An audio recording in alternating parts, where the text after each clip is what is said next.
people over on the YouTube. I say, of course, hello, friends. Welcome, welcome, welcome. It's the weekend. Happy Saturday. Hope things are good for you, no matter what you're up to. I appreciate you spending a little bit of time with old Rizzoldi right here.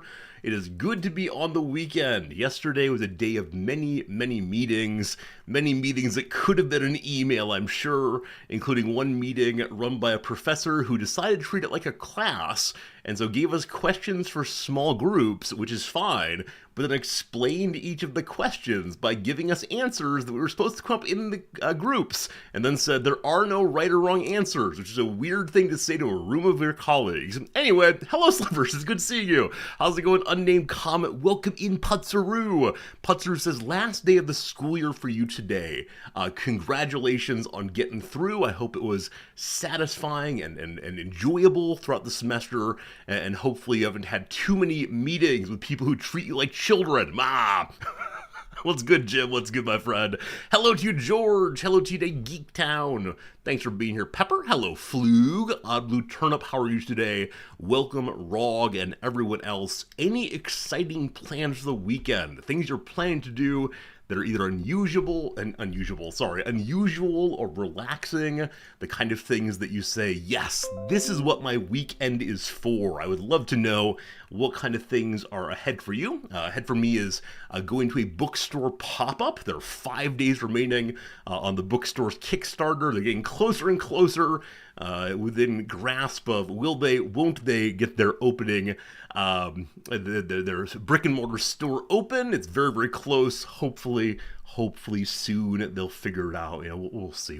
I'm going to the bookstore though, and a little pop-up. I'll take pictures, I promise, and see how that goes. Getting an extra day off from Memorial Day. That's right. Now that I live elsewhere, I do forget about the American holiday schedule.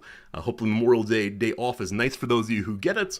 We'll discuss that more on Monday, I guess. But yeah, hopefully the extra long weekend gives a moment more of relaxation. It is the case so often that, Saturday feels good. You're kind of collapsed and recovering from the work week. And then on Sunday, it's, oh no, work again tomorrow. I think the 3-day weekend, big fan of it for sure. I should write a paper about that. Odd Blue Turnip says, oh no, Windows. Two things. Number one, I need to update my Windows again, so maybe I'll restart the computer over the weekend. We'll see. Number two, there was some Windows news I read about yesterday or the day before. I don't recall what it was, but something AI, something I didn't like. And I said to myself, it might finally be time for the conversion to Linux. I know we've said it. Hey, Red Zyrus, thank you for the generous resub. Thank you for 62 months with us, my goodness. One more day of work to throw on Tuesday. Yeah, there are no real days off. There's compression of work in the future, so yeah, my apologies for that, for sure. So I don't know, maybe going to Linux. I've said this on and off over and over again for the past probably 7 or 8 years. Whatever this Windows thing was, it felt egregious enough that I said, okay, it really is time. Previously the Linux thing has been because some of you are mavens, some of you are power users, and you say, just go ahead and do this.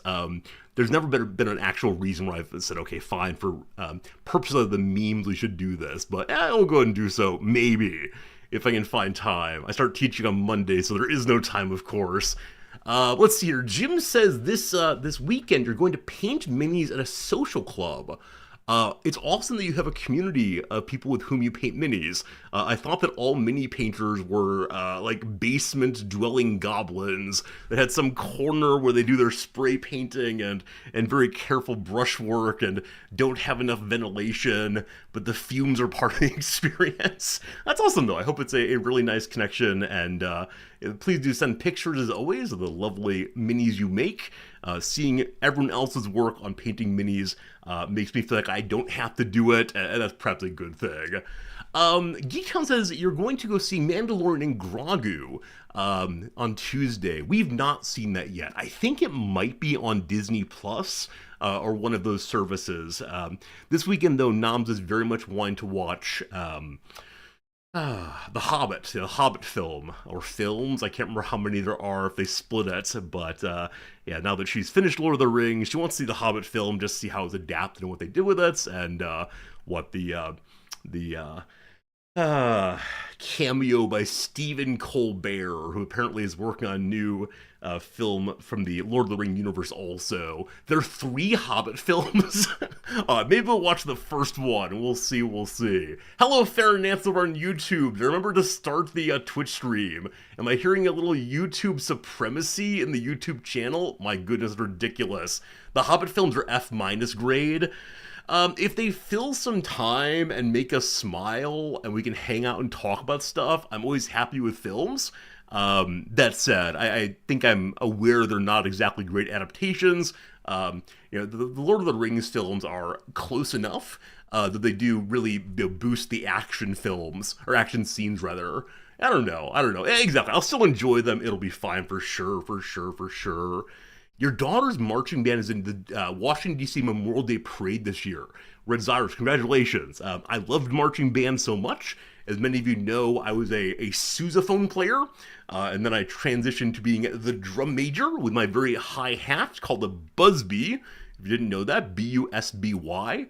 Traditionally, these are made of bear fur, though mine was made of, I don't know, something much cheaper, I'm sure. Anyway, it was a good time. A good time. Have a good time with your daughter. Hopefully she enjoys it, and yeah, hopefully it's not too warm. I guess this time of year. Yeah, so often the parade season is either in the middle of winter or the middle of summer, which is very unpleasant. Very unpleasant. Speaking of unpleasant, it's been raining here.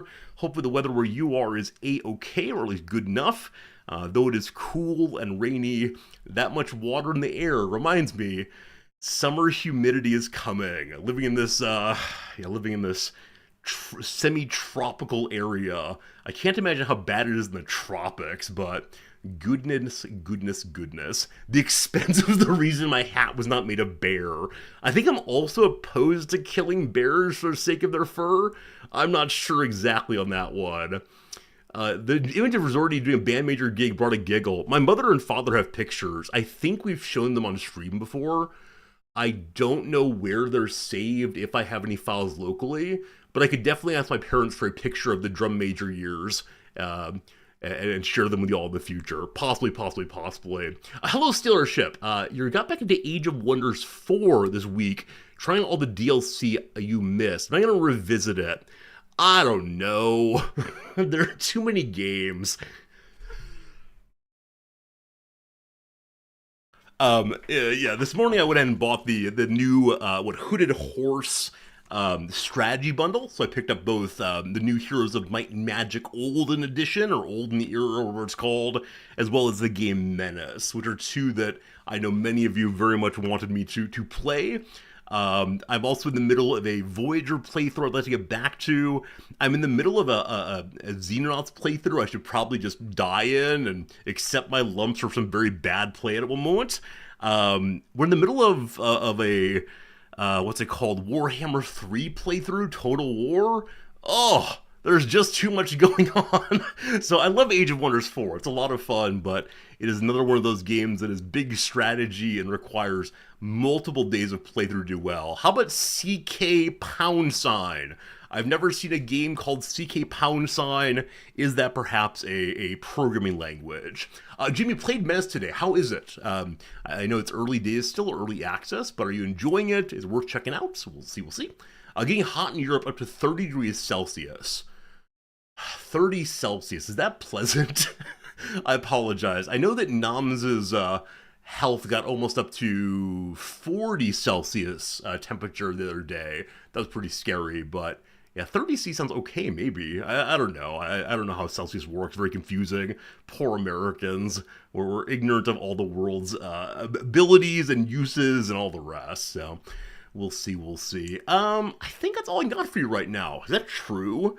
My syllabuses are done. I can say that. Syllabuses are done for Monday's classes starting. They're 8-week-long classes, and so as I made the syllabus, I had to decide what to cut, what to include, how much to jam together, all the rest. This is jamming together, apparently, and so we'll see what happens.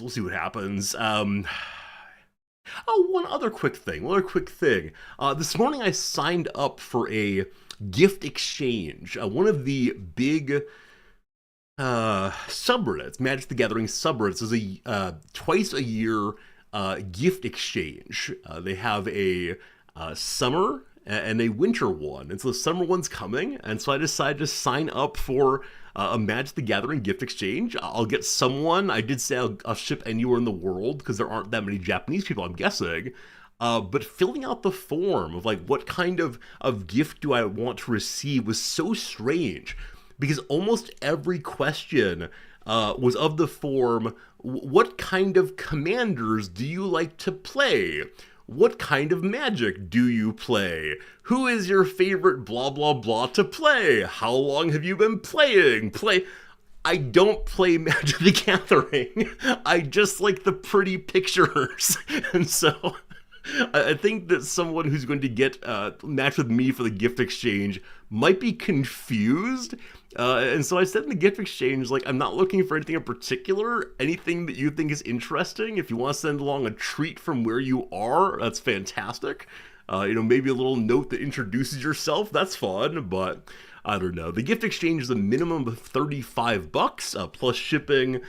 So maybe together over on the Discord card game channel, we can discuss what I should send to some random person I'm connected with. Have any of you ever done online gift exchanges with strangers?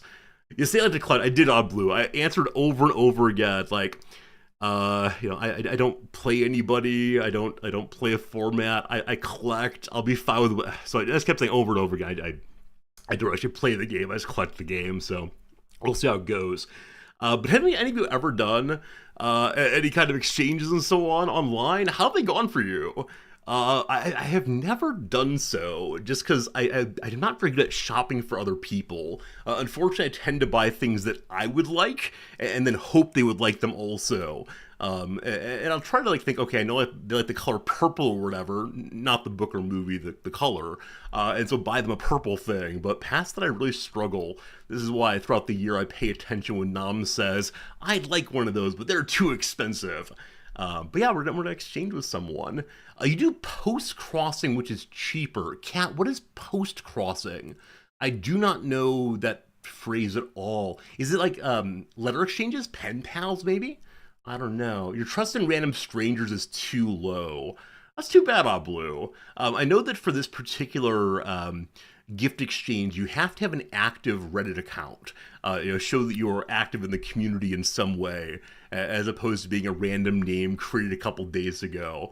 But yeah, I do wonder what portion of people sign up for these gift exchanges with the intention of not playing well with others. How many, say, oh, I'm going to do it, but then they run out of time. I don't know exactly.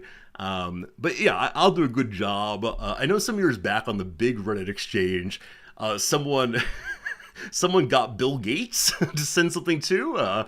What he said to the man was everything. And then Bill Gates sent things out to someone also, which, I mean, they're just people, but gotta feel weird anyway, for sure. Your old job did white elephant events. They have to have the gifts be PG rating. Yeah. The work boundaries when it comes to silly gifts can be a little awkward. Don't tell HR how it's going.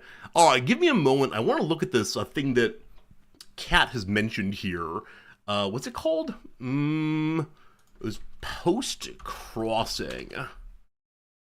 It's a project allows you to send postcards and receive postcards back from around the world. How does it work? You get an address, mail a postcard, receive postcards from someone else, etc., etc. Okay, ostensibly, people are sending and receiving postcards from around the world.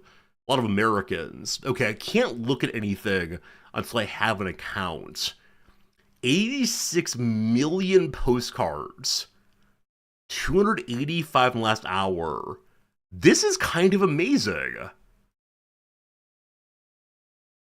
Okay, and so you can see where in the world this goes. You know what? Because I'm from Japan, like PP-chan here, I expect it's the case that people will be delighted to receive a postcard from Japan. Huh. Huh. And actually, I think I have some postcards on my shelf here somewhere. That'd be fun. How much can I sign up for right now without you all seeing my address? Welp, not at all. I'll go and leave this pulled up as something to look forward to in the future. Um, yeah, that could be fun. All right, very good. Oh, there's actually an Instagram account about this. What's going on here? Alapax from a country of the world. God. Joined us a few months ago, making friends. Wow, so look at all the postcards they've gotten from around the world.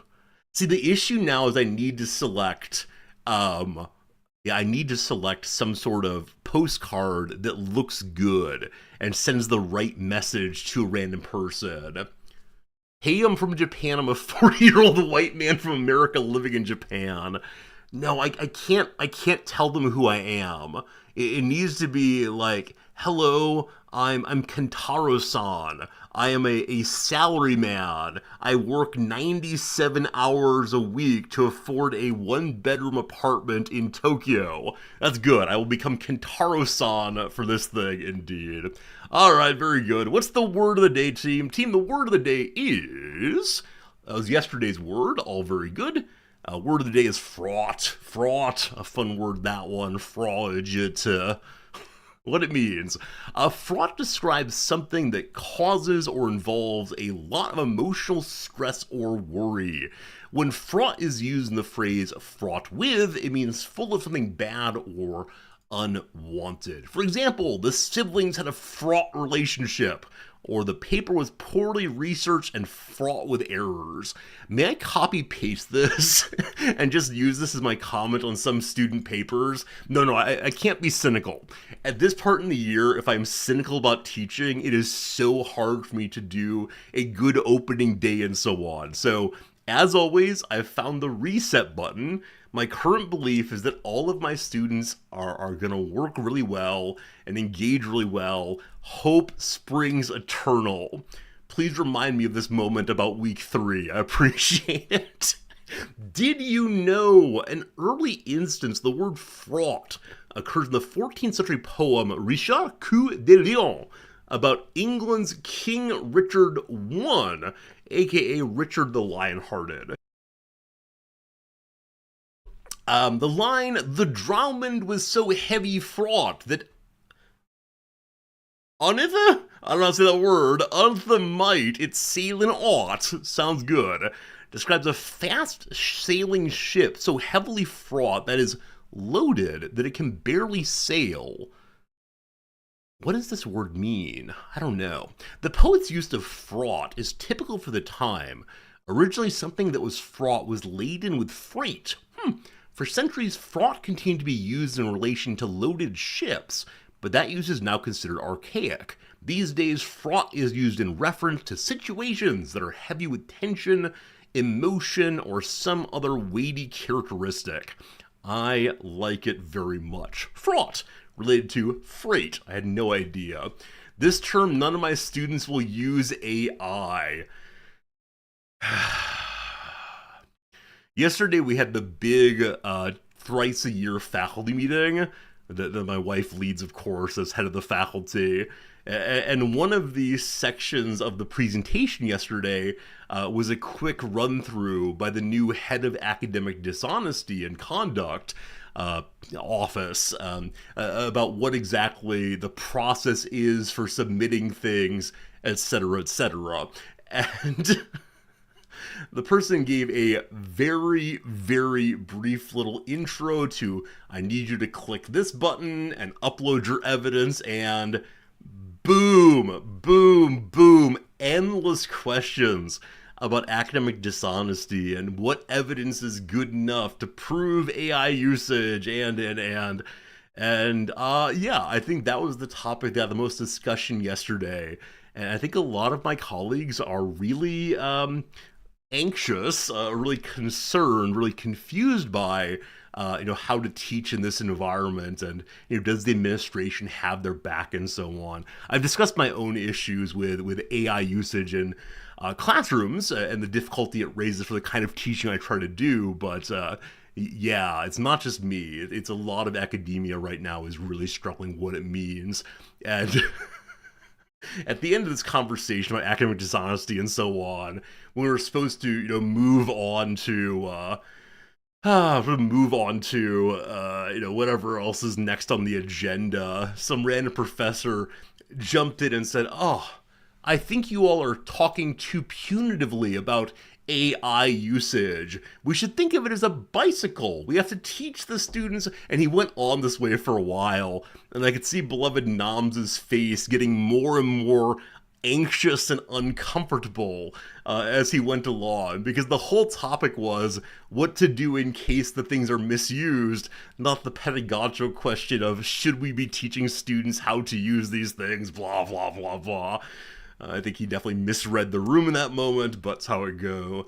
Did they bring up grade caps? Grade caps did not come up yesterday. If you missed the discussion over on Discord or in the media, Harvard has passed a rule that says no more than 20% of students in any of their classes may earn an A. The highest grade, to take pressure off of professors who feel like they must give all of their students A's to avoid endless complaints from parents and students and all the rest. Yale University is in the process of saying their intended GPA for the school is whatever it happens to be. I think a 3.5 maybe. So yeah, the elites are trying very hard to respond to the contemporary academic environment by having hard caps on the possibility of various kinds of numerical success. Regardless, hello Noms, how's it going? I heard my name. I was talking about how well you led the big meeting yesterday. Oh. No. You did a great job. Oh. Oh, indeed. Oh, indeed. There's this post-crossing thing I was just taught about. Do you know about this? Yeah, apparently you sign up and just send like a quick postcard to some random person in the world, and then someone sends you a random postcard from someone in the world. The words are hard. That's nice. Yeah, maybe we could do this. Yeah, I have lots of postcards. You do. You're a big fan of getting interesting postcards and keeping them for the right moment. And I'm so impressed by that. And this is the right moment. It might be. Blue Link says hello to you. Hope we're doing well today, Noms. Anything you want to share with the group before we go on to our other little games, then play a big game, etc.? No. Okay. Thank you for the well wishes. Yeah, you were pretty unwell for a while, but everyone was very pro Noms. That said, Slivers, thank you for the giant Noms bits. We appreciate it. That said, the one thing that did not happen, of course, is you have not gone to the doctor. Well, I think I'm feeling much better now. You are feeling better, but on the day when you're in a really high temperature, they really wanted you to go. But that's okay. These things happen. It came down. It did come down. Unfortunately, you do still have a fairly substantial cough in the morning and evening. So it might be worth going to the doctor to, I don't know, something antibiotics maybe. No, Noms is not interested in this topic at all. Who's the one who's coughing on air? I've got a little cough also. Noms get a pen dedicated postcard. It's true. Noms get a special pen just for writing postcards. Noms is always looking for the newest and greatest pens to add to her inventory. Well, or I can use my special ink. That's true. My Emerald of Chivor. Emerald of Chivor is one of the hoity-toityest names I've ever heard. My ink is called Black, or possibly Blue. The end. Yeah. Emerald of Chivor? Yeah. Nice. It's really pretty if you pull it up and everybody can see it. I can do that for you, Noms. It's really pretty. Going to the doctor might avoid pneumonia. Noms, what do you say about avoiding... Oh, you know what I should probably get is I should probably get a dip pen to write in the postcard so it's extra pretty. I see. See, look at that. This is Emerald of Chivor, so... All of those are Emerald of Chivor. All of them. All of that. So the question I have on this is, what if you don't want, like, the sudden intrusion of brown? Then you don't get that ink. How do you determine when it's going to be suddenly the wrong color? What do you mean, wrong? color? Like, I don't know. Like, you're making an underline and you want it all to be green. Is there a way to hold the pen so you'll get only one color? I mean, I think it does. No, no, not really. But Okay. I think it depends on how thick the ink is laid Hmm. down. Hmm. Yeah, yeah. I don't know if you've heard about my favorite pen ink color. It's called Bic Black Pen, rather. I mistyped. Oh. So the joke doesn't work with a blank Black Pen. These things, and they're really fun to chew on, except for after a while, the Yeah, you're that crystal kid. one then splits. Oh, you don't chew on the cap? So I don't actually chew on pens anymore. It's just, I think I did with Buddy Youngster. What kind of pen? A dip pen. A dip pen is usually made of glass, I believe. Oh, it doesn't have to be. Doesn't have to be. Okay, I got rid of the glass part. I would probably get the sailor one. Yeah. So a dip pen is, I guess, like what a quill used to be. Yeah. Yeah, where every time you want to write something, you have to jam it down into a bucket of ink and then write a bit. What do you like about dip pens, Noms? Well, the reason some people use them is because you don't have to fill a whole thing of it, and then you had like if you wanted to change the ink, you have to like clean that the whole thing out, right?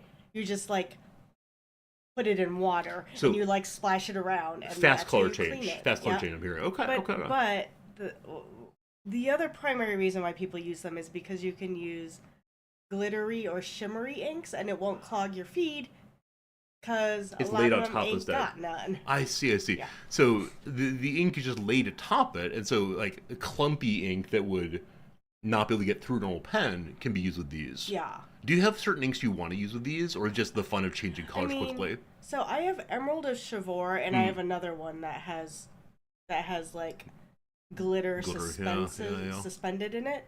Yeah. Yeah. That's fascinating. Fascinating. Yeah. But I am not currently in the dip pen world. So I mean, there's so many different ones, and each one apparently gives you a different drawing here. Like the Hunt 56 School Nib gives you a big old black line. but I'm not a calligrapher, so You should be, though. You should work on your kanji. no, I don't want to do that stuff. Very well, very well. Noms, it's time for trivia. Do you want to play with me today? Okay. Okay. So today is a day we'll do very well because Noms and Resorty know everything. Question 1, entertainment. I think you'll probably know this one, we'll see. Originally released as Offering, the Carpenters' debut album has since been renamed for their cover of what song off the Beatles' Help record? Is it like Octopus's Garden? Is it? Octopus's Garden. Oh, you're asking. I thought you knew it. Oh, no, I thought you knew it. You know music in a way I don't. That's fine. Oh. So on the Help record is Help. Oh, I don't know that album super well. That's fine.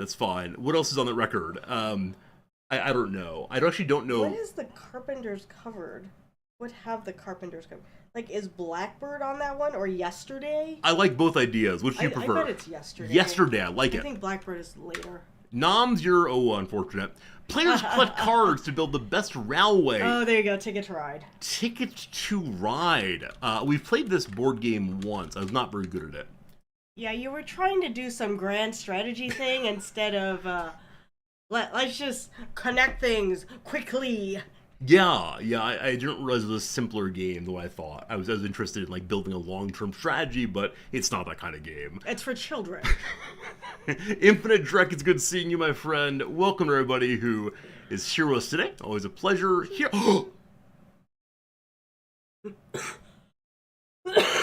In the arts and culture, the finale of Benjamin Britten's Young Person's Guide to the Orchestra begins with what woodwind that Beethoven famously added to the orchestra for his Fifth Symphony. So this is bum bum bum bum bum ba-da-da-da-da-dun. I thought it ended with the so the talking through it begins with or ends with the percussion. It says begins with. Oh, begins with. Okay. So I believe it's the flute comes first. It could be the oboe. I think it's the flute. Now, do you have a belief on this one? Nope. All right, we'll see. Good. It's actually the piccolo. Oh, yeah. John Philip Sousa, Star Trek Forever features a notable obligato played by what extra high-pitched little instrument? Do you want to sing this part? I can't sing that part. It's too high. I mean, you can sing it down a bit. Piccolo. Nope. Not how it's Close called, but enough. it's okay. Close enough indeed. I want to argue that the flute is piccolo is a kind of flute. Yeah, that's what I think too. But apparently they want to distinguish it. There's no way that you can like object. You can. Hello. The piccolo is a kind of flute. Please and thank you. Is this true? I think it's true. Now, do you play piccolo? You play flute. I could not get enough like focused wind to play the piccolo correctly. I see. A smaller version of the Western concert flute. Yeah, it's like a soprano. Yeah. It's like if you called the soprano sax, not a sax. That's right. Very good. I will complain. I will not get the points in this case, but I think it's... Like, James Galway plays the piccolo and the flute. Yeah, but I play like the tuba and the baritone. I was thinking about like Kenny G, and then who's the I flute version see. of Kenny I G see. is James Galway. Galway, indeed. All right. Number 3, consumer stuff. Good luck, noms. The British military's beret provider during World War II was what hat brand favored by a young LL Cool J? I have no idea. Do you know what the LL stands for? Ladies love. Ladies love. Cool James. James, indeed. I love that. So who makes berets? The only one I can think of is that one brand that I thought I saw on like the Canadian national team at the Olympics once. I would take it. But I don't remember what it's called. It's alright. So I wonder if the British military had a British brand. Or if it was one other of the ally brands. Or possibly like an old German one they had backstock of. Yeah, I had no idea. Fashion is not my thing. What is it called?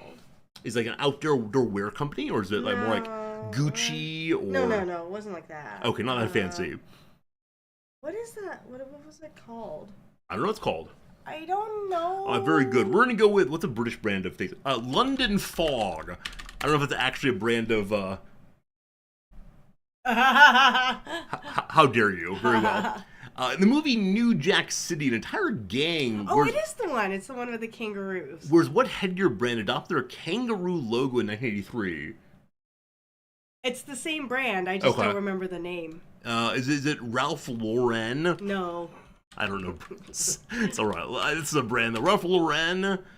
Nope. Samuel Jackson has his own hat line with what outfitter whose name's a portmanteau of knitting, angora, and wool? Canal. Canal? I think that's right. C-K-A... Kangal. Kangal. Hey! Nice. Nice. I appreciate that. Good job. I've never gotten that. People in chat know it, but no, I don't at all, unfortunately. Did I play tuba or sousaphone? Why not both? They are largely the exact same instrument, just pointing in a different direction. They use the same fingering and so on. Yeah. I marked sousaphone and concerted tuba. Number 4, known for his prime number proofs, an array of trees on integer coordinates is a point lattice known as what Greek's orchard? Any idea on this one? No, the only person I can think of is like Euclid, but so he's more of a geometer. I thought of Euclid also. I was like, Euclid, hey, well done. Okay. Yeah, exactly what I thought immediately, so very, very good. Very good. Euclid, Euclid, Weeclid. That's beautiful. Thank you for the many clids. Number 5, good luck. The XYZ affair and the 1890s Panama scandals were brouhahas involving what European country? Do you know? No. I feel like I've heard of the XYZ affair. It's a strange name. It sounds like an Agatha Christie novel. It does. Who was involved in Panama? Spain. Portugal. China. Let's say Belgium. That's a fun name. Belgium. Huh? The Dreyfus Affair and the Affair of the Diamond Necklace were major kerfuffles in the history of what Western European nation? It's France. The Dreyfus Affair is France. No, it's actually pronounced Dreyfus. Dreyfus. Le Fou. I think it's France. Okay, good. There was the brief break where it was loading. I was like, oh no, we got it wrong. How did we do today? We get at least 10 points, noms? Are we truly heroes? We are a 10-point hero. Nam's good job today. Okay. We struggled the most on Kangol. Well, yeah. So the majority of people did not get it at all. Yeah, fair enough. Fair enough. Though many of you knew it. Many of you knew it indeed. Yeah, good job. I bet a lot of people objected to piccolo flute here. Yeah, it bothers me that I can sing this whole thing, but didn't remember the piccolo part. Anyway, that's how it goes. Nums, do you want to stay around for a quick round of Redactyl? The toughest question. Tough to Matt. if you let know when I cough, I'll mute. No, I'm leaving now. You're leaving now? Yeah, I actually did not play on the day when Madame Bovary came up. The question number 1, Nams, would you have gotten this? We learned that the corrupt pharmacist Homa received the Legion of Honor in the final line. Nope. Provincial Manners is somehow what French book that described the title character's disastrous affairs with Rodolphe Boulanger and Léon Depreux. I would get that one at that point. Okay. Yeah, and then lastly, the Madame of Gustave Flaubert. Flaubert? Fine. Friends, let's play the Redactyl. Oh yeah, because I might have actually said Anna Karenina at that point. I see. Yeah. Yeah, tough one, sure. Oh, I don't like this game. Bye. You don't like it? Do you want to give me any word? Just any word that comes to mind, we'll start with Nums. It doesn't have to be a good word, it's any word. History. History, great word, thank you. There's one of those, awesome. Flubber is a fine word as always. Can you imagine? No flubbers. How about bassoon? Nums, have a good day, feel better, people are saying. Bye. Bye, sweetie. No bassoons. Latin today. There are no Latins among us. How about the word state? There are 11 states somewhere. City, there are none. Two time. A Game Urchin. Thank you for the generous Tier 2 subscription for 73 months. I been blank to blank for blank. Yes, indeed, my friends. Endless blanks. Unfortunately, no blanks in the game, but Game Urchin, thanks for being part of the community for a very, very long time. How about the word plants? I mistyped it, sorry. Plant, there are 6 of those. How about piccolo? No piccolos today. Cost, we have none. Union, there are 5 unions.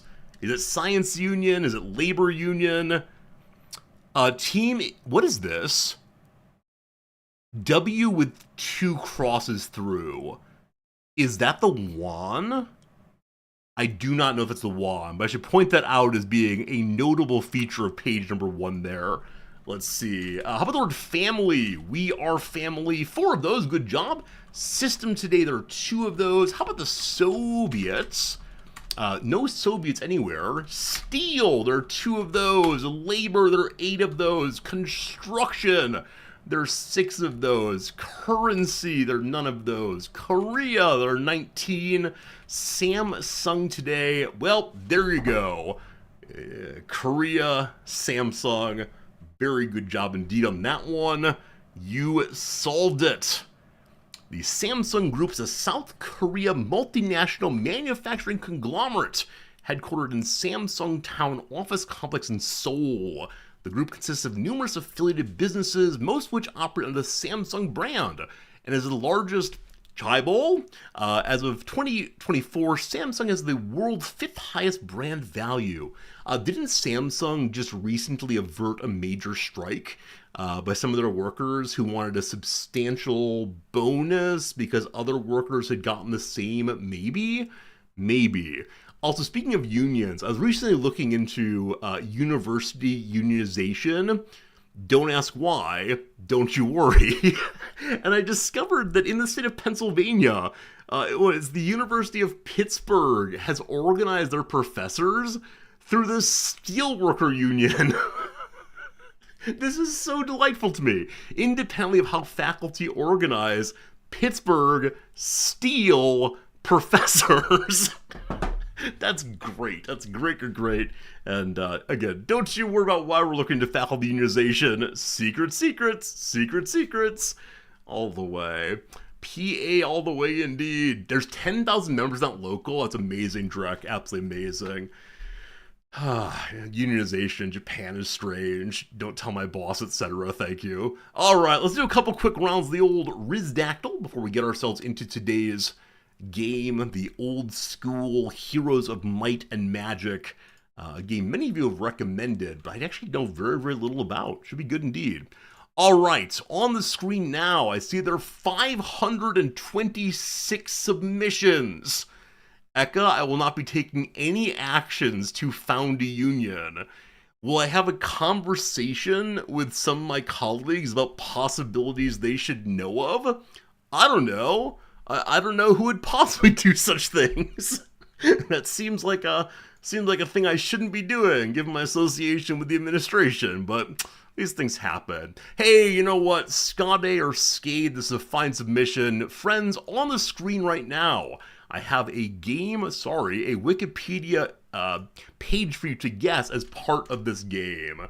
We'll see. Will my office be full of books about unions? I mean, I'm currently working on an essay about workplace democracy and private government, so it's possible, I suppose.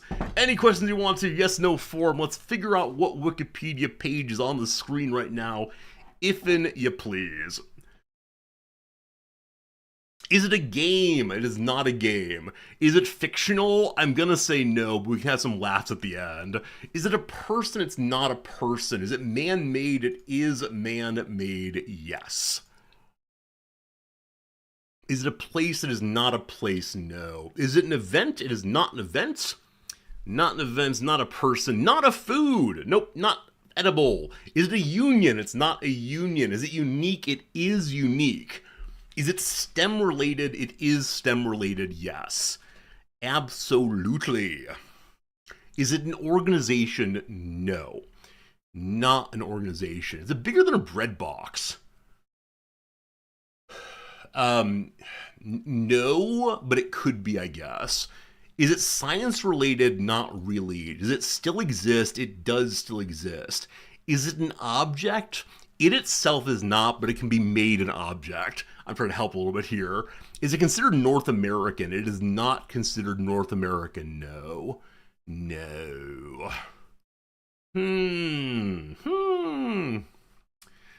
What's left? Not North American. Not science. Not a person. What could it possibly be? Is it a measurement? No. Was it created after World War II? No. Yeah, no entirely. Is it a large hadron collider? No. Is it an ideal? No. The ancient Greeks know of it? No. Can it be weaponized? Sure. The answer is no. Is it a measurement? No. Is it part of mathematics? It is part of mathematics, yes. Would my boss approve of it? My boss would not understand it, I'm happy to say. Yeah, anyone above me in the chain right now would not understand this, I can say with almost certainty. They'd approve in principle though, sure. Does it have a solve? Does it have a solve? I don't know what that means, Drek. But sure. Is it an abacus? No. Are they complex numbers? No. No. Doppler effect? No. Euclid's orchard. Can you imagine? But no. Is it a theorem? It is not a theorem, no. Is related to light? Not directly, no. No. Could IBM's Big Blue figure it out? No. A Mobius strip? No. Was it created because of war? No. Did it exist before 1800? No. Does it involve prime numbers? Maybe? I don't think it does, not directly. Does it have to do with a union? I mean, in some sense, but not in a useful way. Do you need post-grad math to understand it? No. Is it the formula to develop the crown of a surface to ensure proper liquid runoff? No. Is it rational? Allegedly. Related to geometry? Not directly. Is it a sequence? No. I might need to give you a little bit of help on this one in a moment. I have a way to help quite a bit. It was a clue left for us. No clue left for us today. I'll give a few more guesses, and then I'll give you a big old hint that should help at least some of you get there pretty quickly. We'll see, we'll see. Pre-1900. Nope, post-1900. Pre-World War II in origin. Is it a number specifically? No. It's not one of these, guess the number 643. Is it an object? No, but it can be made one very easily. Or no, but it exists in objective form as well. Yeah, this is always a little hard. Is it used in computer programming? Not directly. Is it part of set theory? Not directly. Am I likely to interact with it during my lifetime? Yes, in fact, I'll say I have interacted with it, absolutely. The set theory question's interesting. It has implications for set theory, but it itself is not set theory.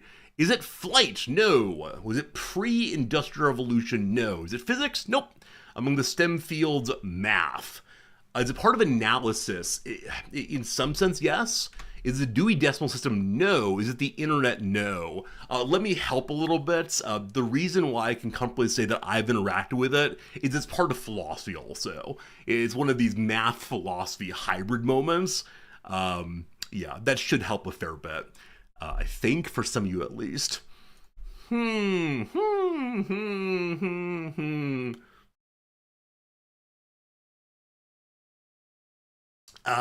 it number 42? No. Is it related to formal logic? Yes. Is it I? No. Is it symbolic logic? It's related to both of those. Yeah, I know of it from my work in formal advanced logics. The fourth dimension! No. No. Here's the part where you know it or you don't know it, I'm afraid. What we gotta say here is it from game theory? It's not from game theory. Earlier I said it's not an object but could be made an object. We normally think of it as being an object. It's just one of these things that upsets Ferrananthus if I say it's an object. Is it related to ethics? It is not related to ethics directly. Is it union? It's not the idea of union, no. Is it a road? No. Is it factorial bang? It is not that, no. The professor at University of Pittsburgh School of Philosophy focus on this. Not recently, to my knowledge. Friends, what's the biggest overlap between philosophy and math in the pre-war era that's not American? I mean, it's kind of American in a joking way, but come on, at least one of you knows this. Schrodinger's cat, no. Oh no, team, is it gonna be a failure today? Oh, I can give you one more big push. Was Wittgenstein into it? Wittgenstein hated it. Austrian economics, no. The idea of truth, no. Oh no. The incompleteness theorem, you're very, very close. If you can't get off incompleteness theorem, we'll go ahead and give the answer right here, right now. Let's see.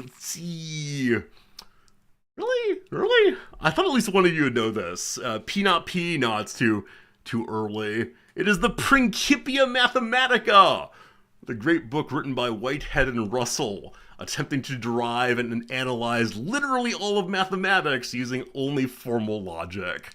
Really? I'm surprised. A little surprised. The incompleteness theorem shows the absolute futility of this enterprise. Russell, of course, was British all the way through, and then Whitehead moved to the U.S. and taught at Harvard instead. You're looking up, you couldn't remember the name. Yeah, sorry. You math nerds thought you'd get it. Anyway, like I said, if I'd said it's an object, you would have gotten book earlier. But if I say that songs or whatever are instantiated always, Ferrananthus gets cranky. All right, our first non-solve today.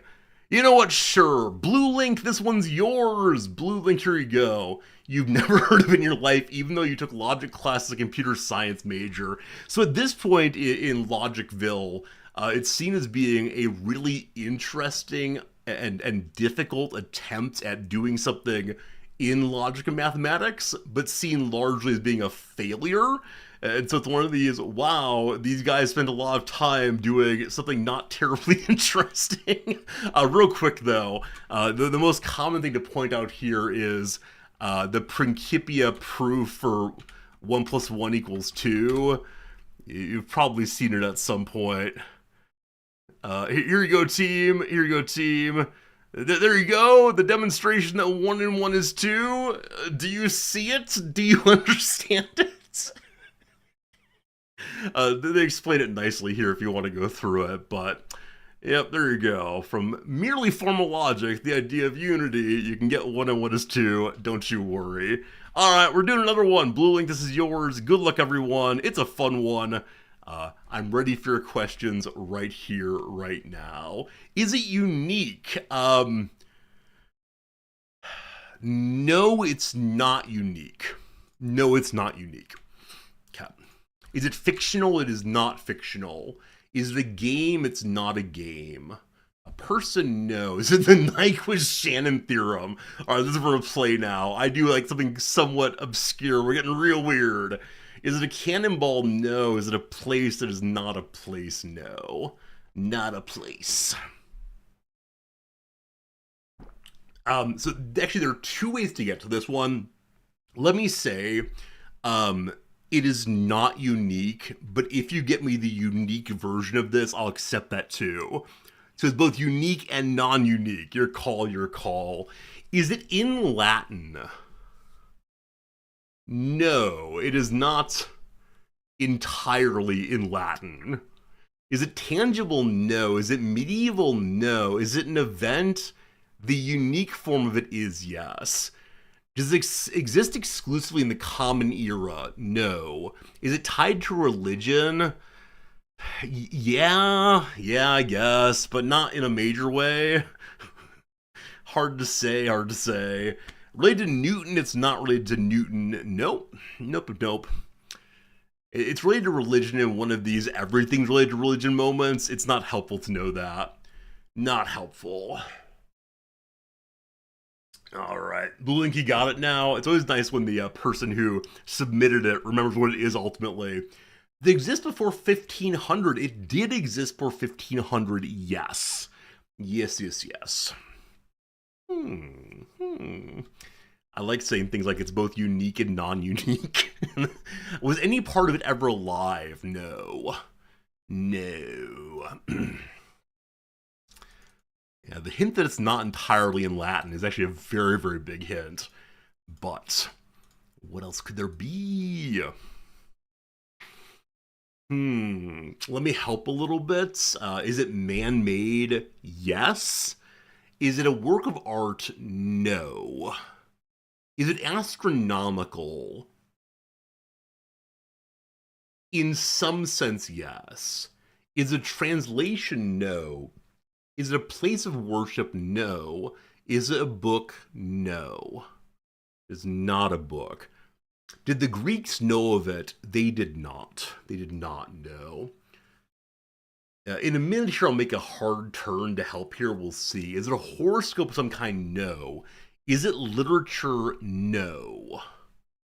No. Is it related to a calendar? It is related to a calendar, yes. Did the Romans know of it? The Romans did know of it, yes. Romans know of it, it's calendar. Is it literature related? Not directly. Julian calendar, no. Is it a henge? It's not a henge, no. Nor is anything hanged, but no, not a henge. Not a henge. It's related to the Julian calendar. It is related to the Julian calendar, yes. Moon cycles, it's related to moon cycles, sort of. Egyptian, no. The Mayan calendar, no. No. Let me make sure it's actually related to the Julian calendar. I believe it is. One moment.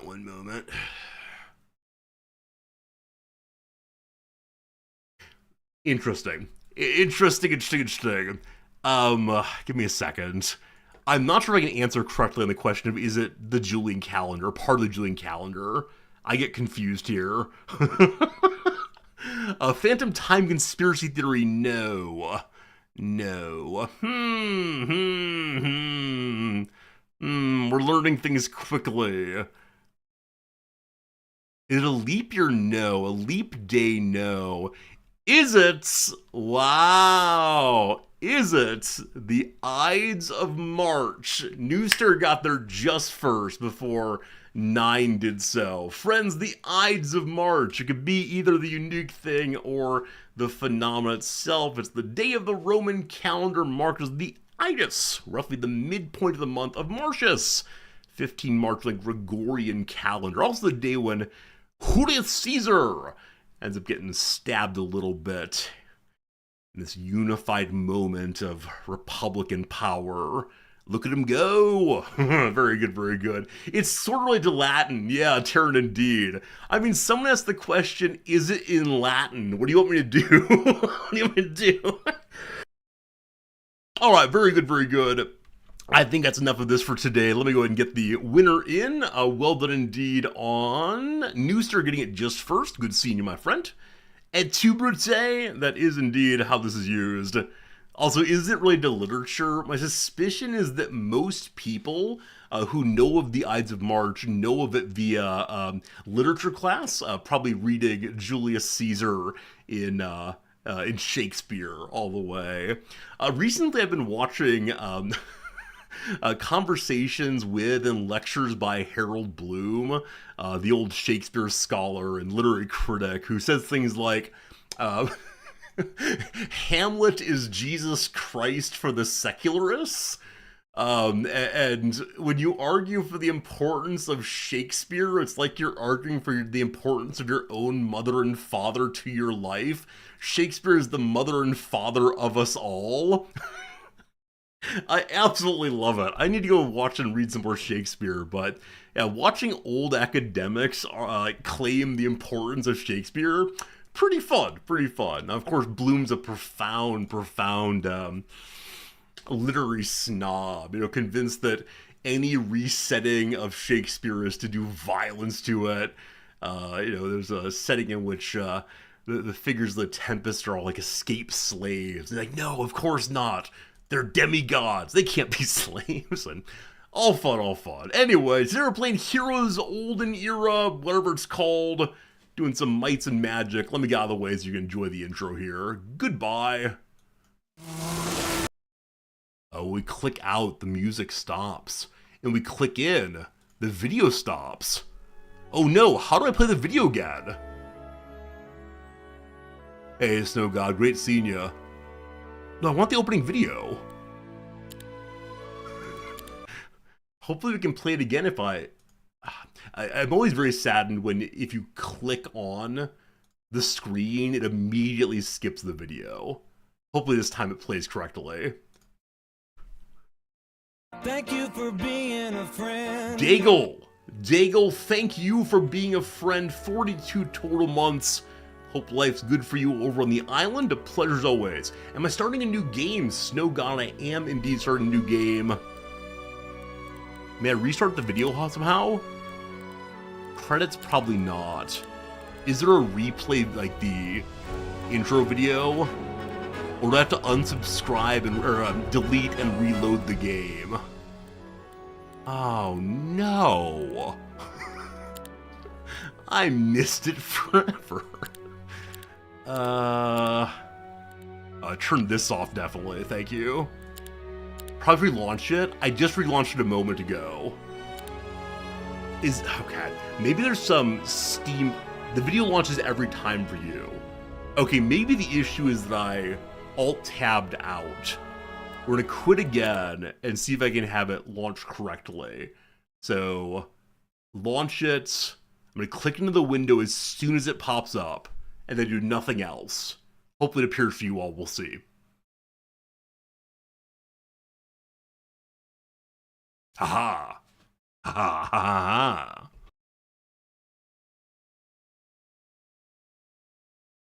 Oh, let's get to it, yeah. You have all dreamed of peace, yet it was nothing more but an illusion.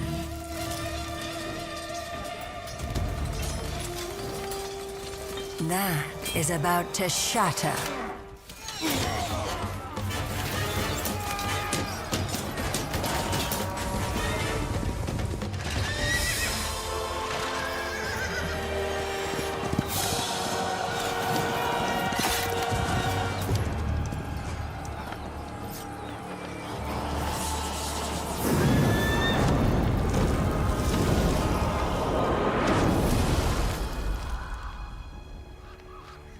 Look at how you struggled.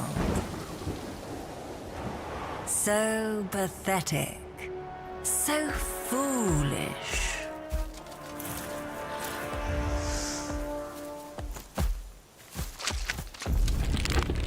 Not even death can bring you comfort.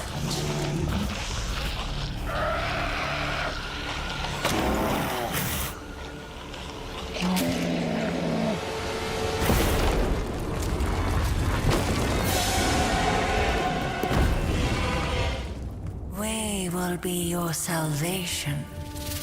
Don't resist your greatest desire. Embrace your new master. Oh goodness. Okay, do I have to be the bad guys? I don't want to be the bad guys as usual, but there you go.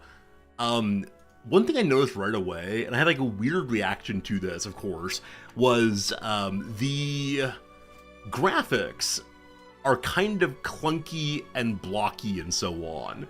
And so initially I had the reaction of, ew, these are not good graphics.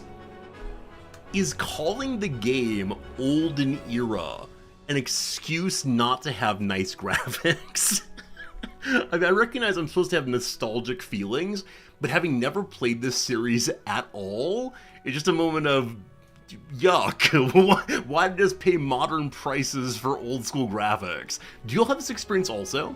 Like in Xenonauts, I don't, for some reason. Xenonauts, I'm perfectly fine with the graphics being sort of so-so. Maybe it's because of video. I think in videos I expect, fully rendered, absolutely beautiful this and that. Alright, doing a quick start team, doing a quick start. Arena, Classic, Single Hero, or Scenarios. The scenarios tell stories. A single hero, each player controls one hero, fast-paced and focused. Control multiple heroes. If one dies, the game continues. Huh. Mystery Classic. Sure. Oh no, what's happening to me? Oh, there's a tutorial button I missed?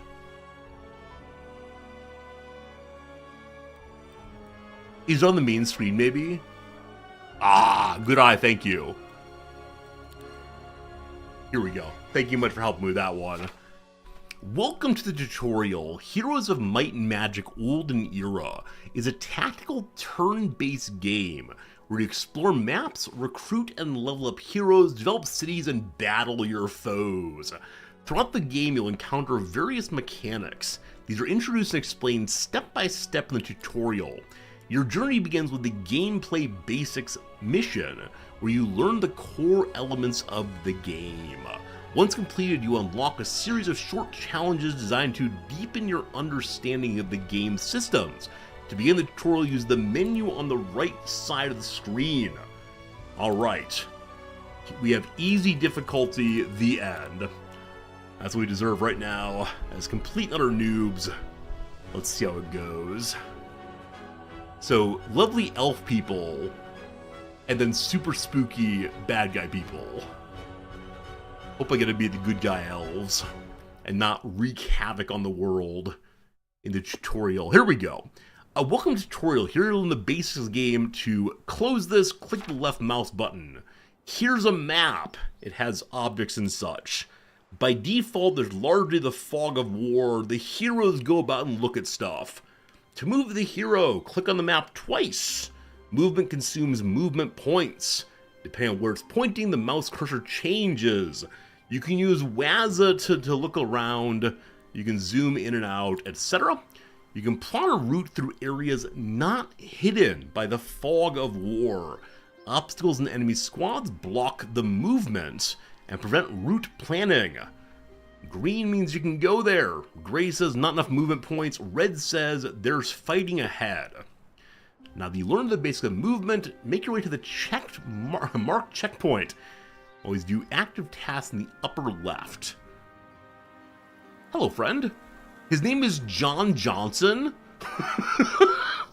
Is this simultaneously the best and worst name ever for a character? John Johnson, who has with him a small collection of I assume very basic knights.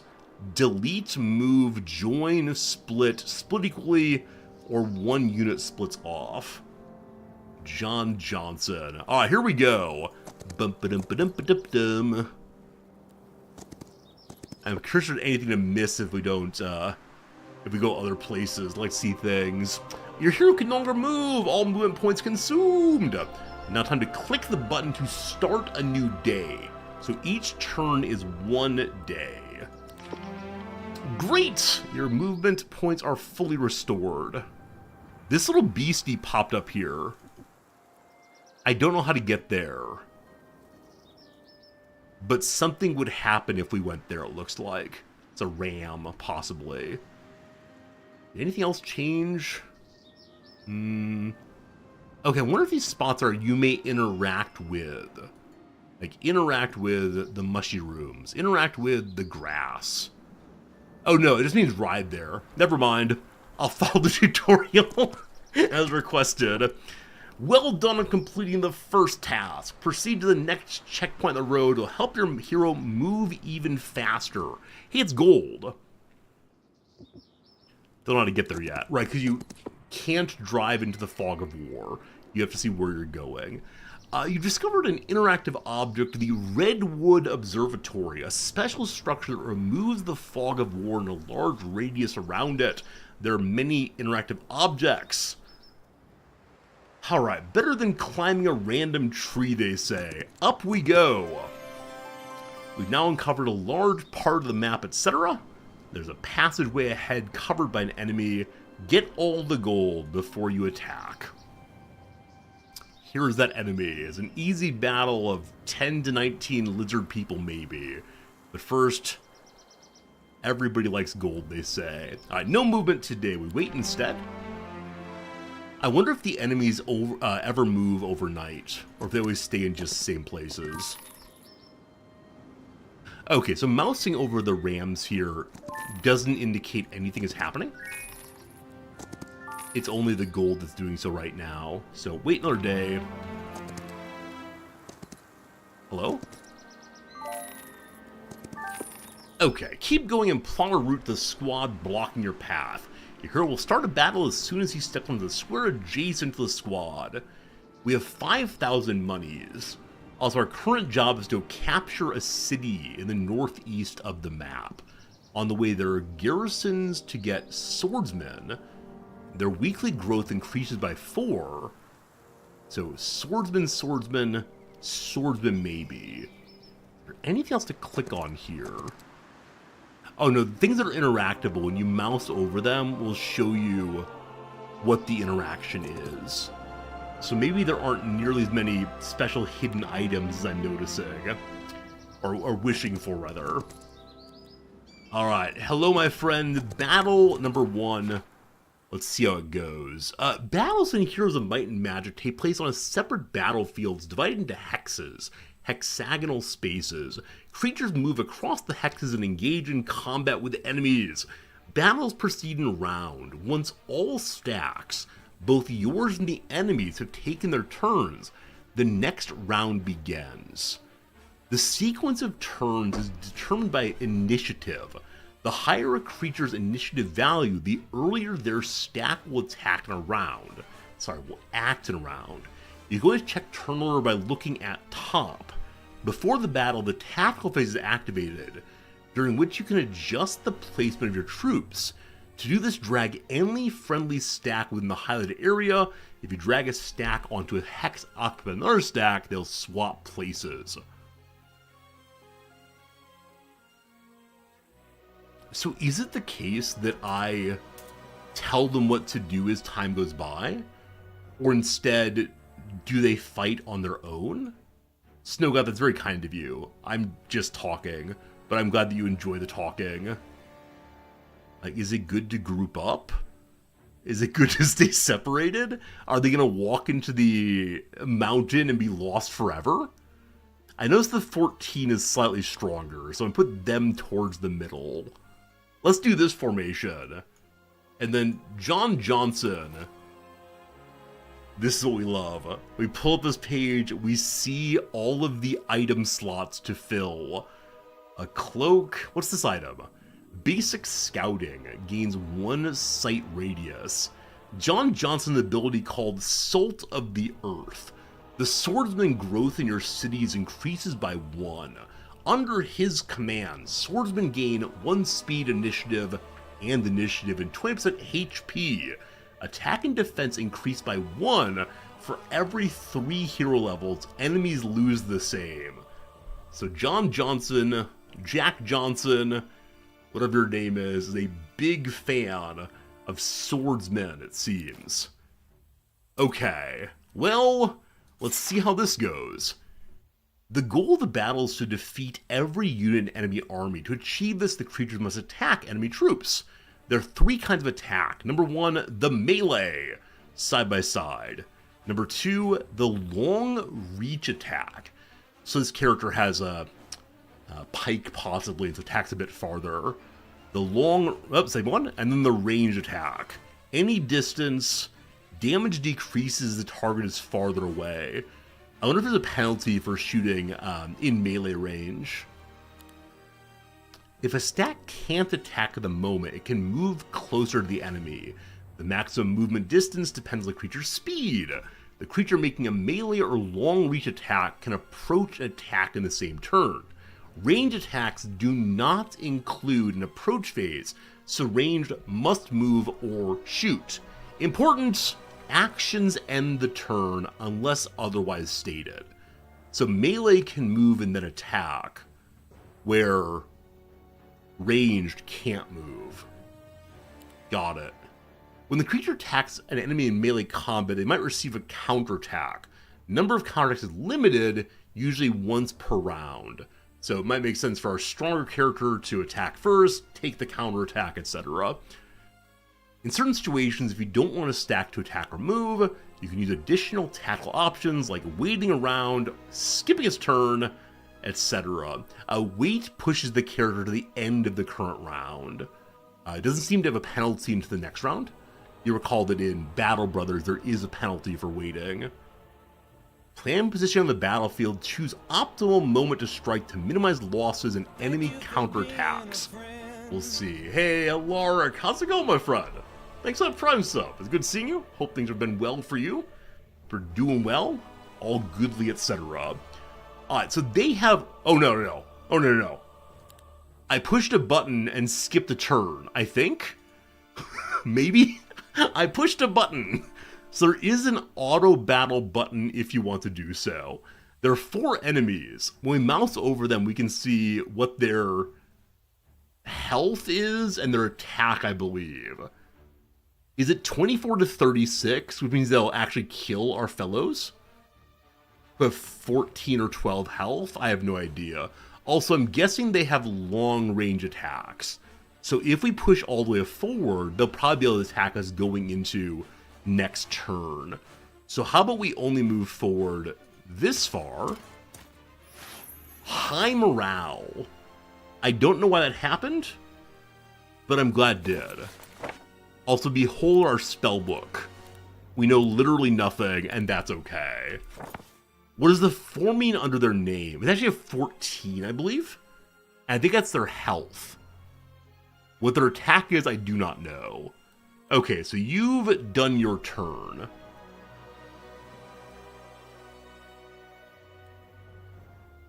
You're gonna wait, actually. Okay. You're gonna go to here. And, oh, okay. When they say it can be done only once per turn, what they mean is only 1 character per turn can wait. I wonder if it's not possible to wait after the enemy. You only wait after your own people, maybe. Also, yeah, I did skip 1 character's turn. Very well.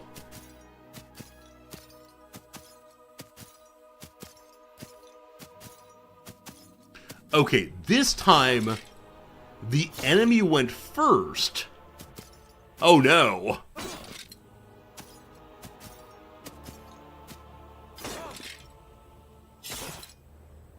Everything's fine here. This is now an 11. So he lost a full line of health. Got it.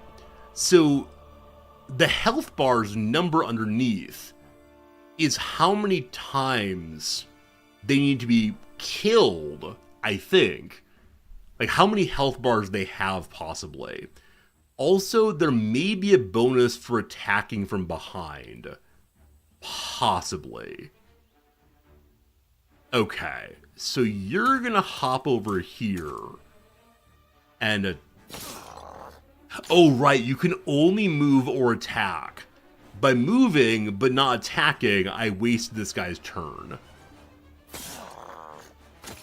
Okay, slight error there. Worked okay, no one died. One person died. Anyway, we got 900 experience points out of 1,000 right now. Congratulations on winning the first battle.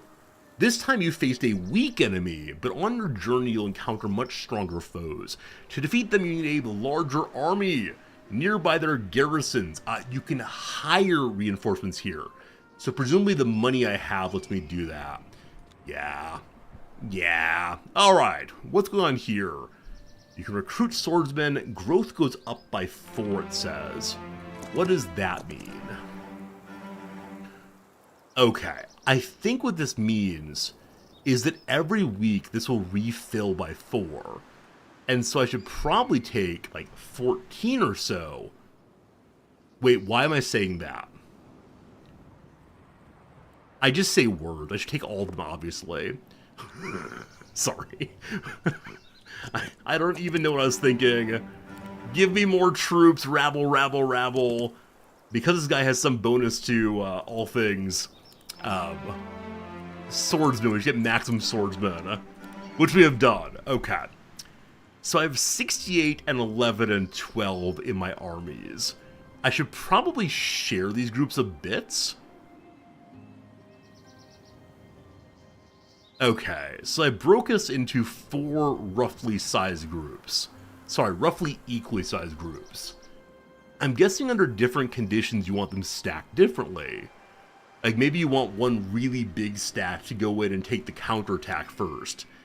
But for right now, I'll do multiple groups. Or is this saying there'll be only one group? No, it's not saying that. I don't know what that's saying. We'll learn though. Here we are again. We're just swords dudes. Let's start that battle. Okay, another very easy group. These 2 waited. This one came on forward. Next round, they're going to go before we go. So this time, we're not going to be big dum-dums and rush in and get attacked. Because they can move and then move. Does it make sense for me just to skip turns?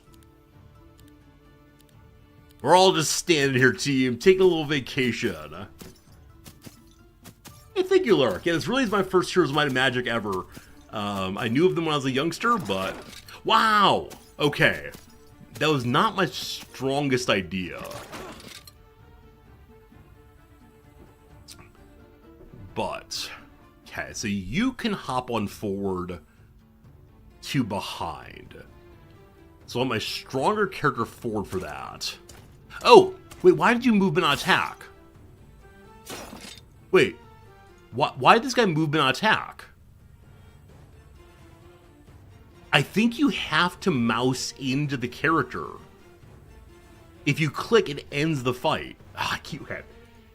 I need to do better on that one. I keep wasting turns that way. Fine.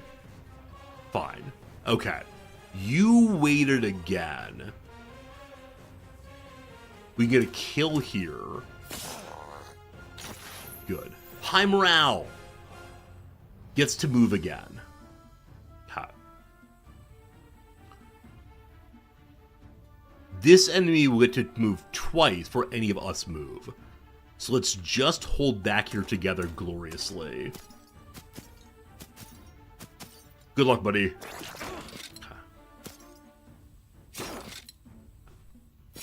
Nice. Yeah, I gotta move the cursor into the sword. I struggle a little bit with that. I'm used to games where you can move and then attack, but no worries at all. Everyone get in here! Does high morale mean you get a free turn? Possibly? Possibly. We took some damage. That said, someone leveled up. Again, if Jack Johnson, Jimmy Bojangles, gets a level 3, all of our characters get a +1 to attack and defense, I think.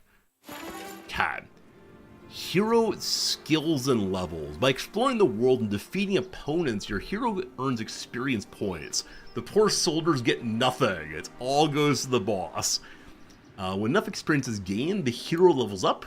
With each new level, hero receives random improvements to attributes, and then selects one of 3 skills, their passive abilities. Choose your skills wisely to strengthen the hero.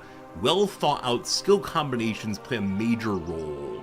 Each hero has 4 attributes: attack, defense, spell power, and knowledge. Spell power boosts effectiveness of spells, knowledge more maximum mana. Also, we have morale and luck. High morale does give a stack an extra turn, while low morale can cause it to skip its turn. What? Important, : the greater the number of factions in the army, the lower its overall morale. An army composed of 1 faction gains 1 morale. A team faction? Does this mean like humans and elves? They're all very like ethno-exclusionary? Or does it mean how many stacks you have? Is a faction a stack, or is it a kind of folk? It's a kind of folk. Alright, so humans only, elves get out. Luck influences this chance of landing a lucky or unlucky strike. So crit or anti-crit maybe. Attributes gained at each level depends on the hero's class. Might ones gain attack and defense. Magic will probably get spell power and knowledge. Look at that, they said the name. Might and magic.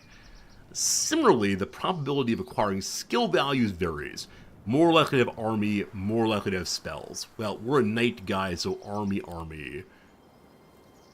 Each skill has 3 tiers: basic, advanced, and expert. As hero levels up, so too does the skill. When you get advanced tier, you get a sub-skill. At expert tier, 3 final ones, blah blah blah. Your hero can also become an elite class. You have to have a specific combination of maximum level skills. It's challenging, but it's worth it if you get to the end. There are hints to read. At any point in the game, you can view detailed information about your heroes. Double-click Big Boy there. Okay. Hello, Big Boy. A +1 to spell power. Basic wisdom. The hero can learn up to tier 3 spells without knowing the corresponding magic school skill. So we're not magic people. That said, this seems interesting that you can like learn random spells as need be. Friendly creatures take less damage, or more scouting, more good. Okay. I don't see any elite hero fun. Let's go do basic defense, like cowards, you know?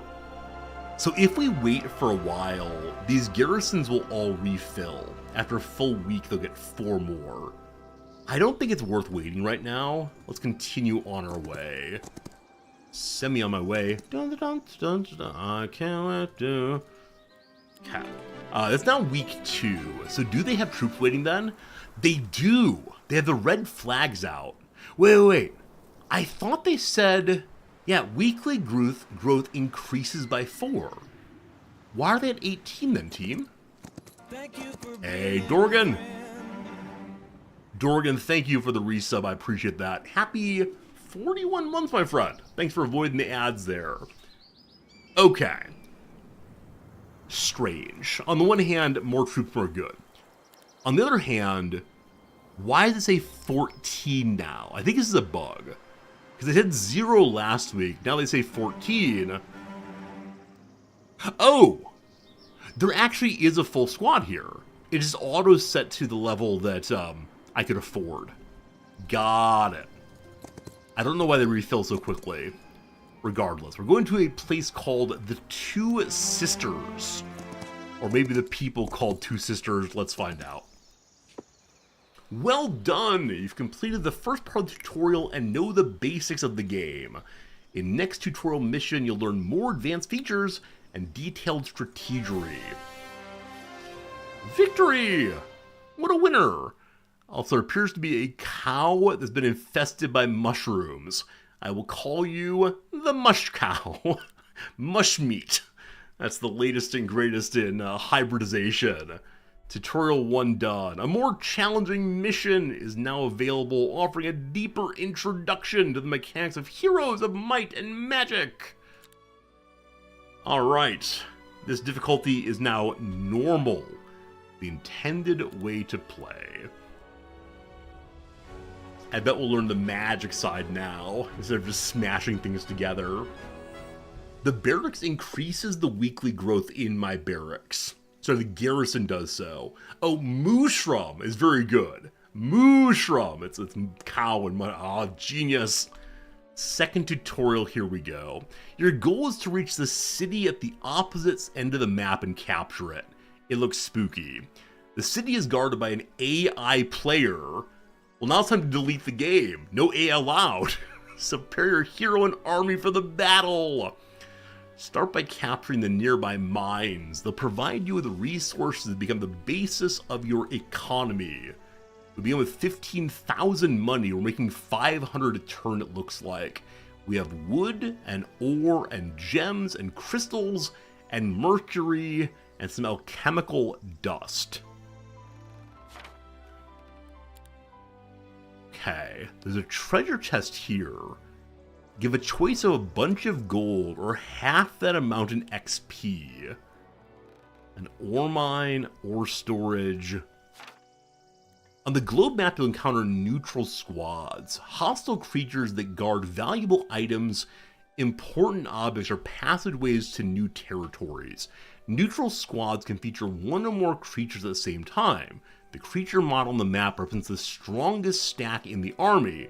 When you mouse over blah blah blah, you can see the estimated difficulty for your hero. Both neutral squads and your army's heroes have a wide variety of creatures, some with stats, passive traits, and so on. You can't view detailed information with the enemy hero. However, you can check stats of similar creatures in your own army. Got it. They want me to capture a nearby mine. So I think the ones right here we already own, maybe?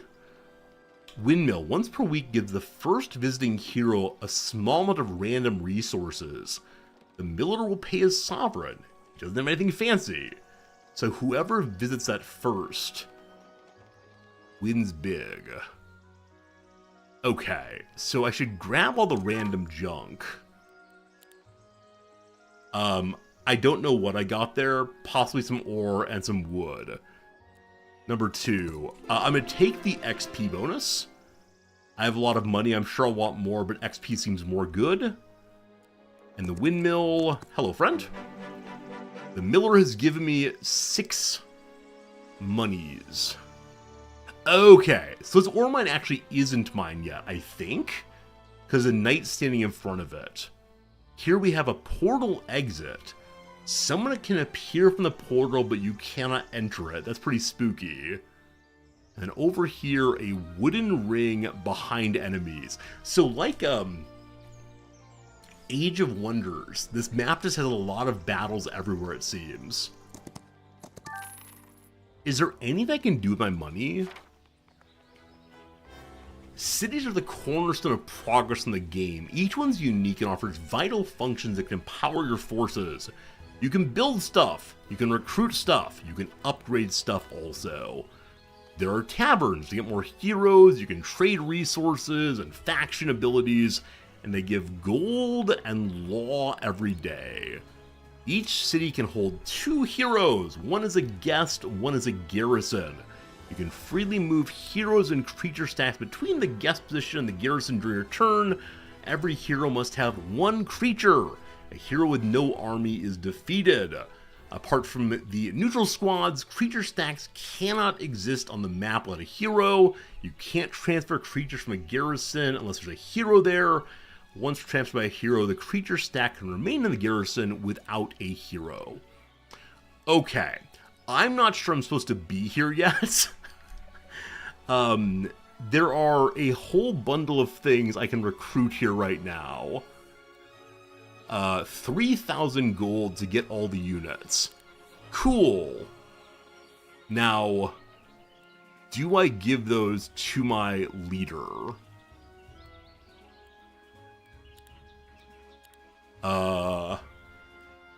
They just told me how to move things.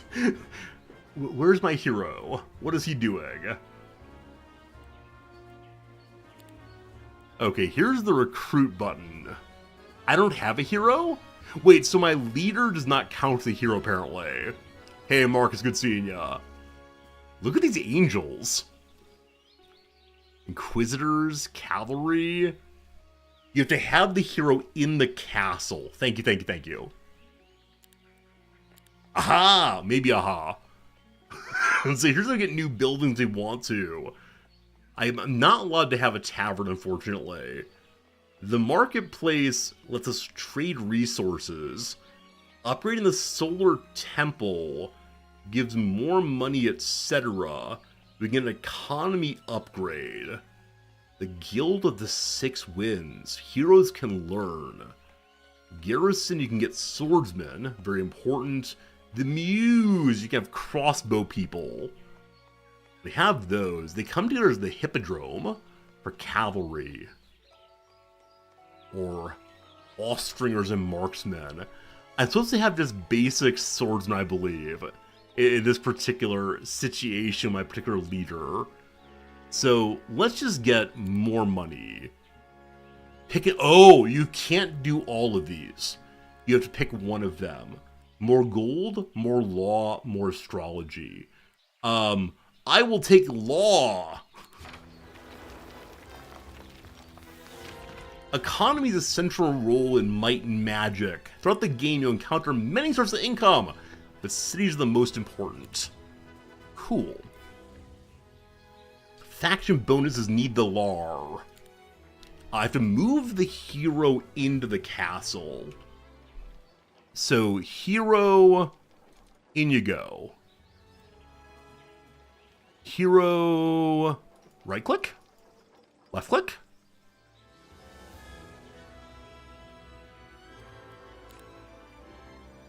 Okay, upgrades require you to have the next level of building. Team, do we know how to move the hero to the castle? Am I just not clever enough for this right now? The clicking... Alright, here's the Muse. You can see where you can buy stuff. The garrison is somewhere here, I'm sure. There? No. Okay, I'm gonna go do the mission I'm supposed to do. No more breaking tutorial, I'm afraid. You have to move it on the map.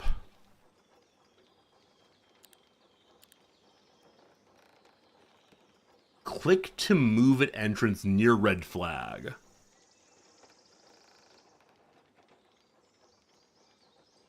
Entrance near red flag.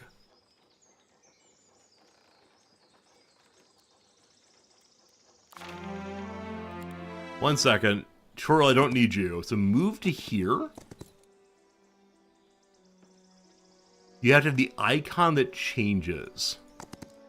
Ha ha ha ha ha, you geniuses! Good to know. Give me the swordsmen. Give me the archers. Glorious. Glorious. Thank you for your fine assistance there. Glad to have learned how that works. Alright. Let's get some ore.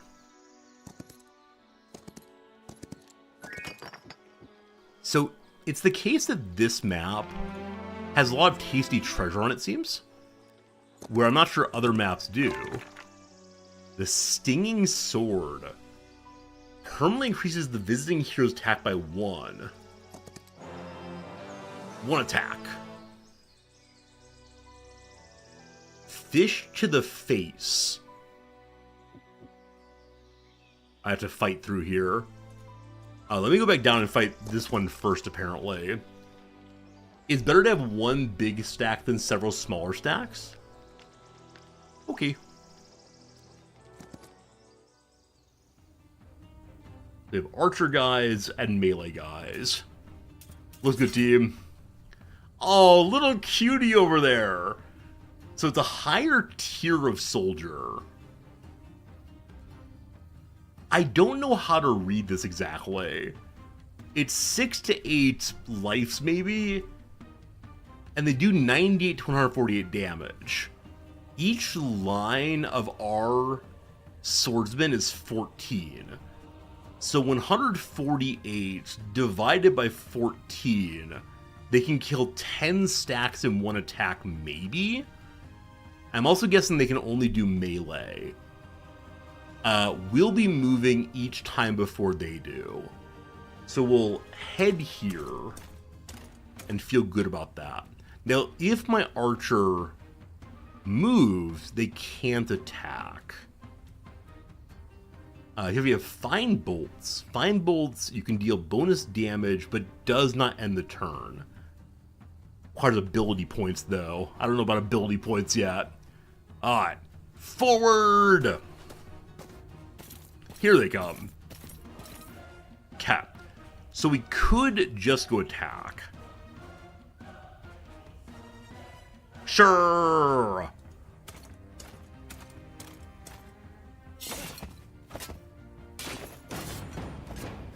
Oh. I didn't realize it would work out that way. Cool. Who needs strategery? Not this guy. The mine is ours. Some objects have an owner, the player who last interacted. So enemies can take things from me. Good to know. Flags change. Here are all the things you can own. Red is my color. That's fun. We have to take a sawmill and a gold mine as well. Dragon Utopia gives a very large amount of gold and valuable artifacts for defeating the guard. The utopian fantasy in question being that different dragons live united and in peace. Alright, so fancy dragons live together. If we can get through this easy battle, maybe? Well, maybe there's another way in. I'm going to follow the tutorial for right now. Leah, the Untethered One. Oh! She may have come through the portal. I notice her flag is the same color as mine. I don't know what that means exactly. Is she gonna move? No. I'd like this ring. I'm probably gonna say hi first. Interact with a friendly hero. In addition to moving on the map and visiting interactive objects, you can have your heroes approach one another.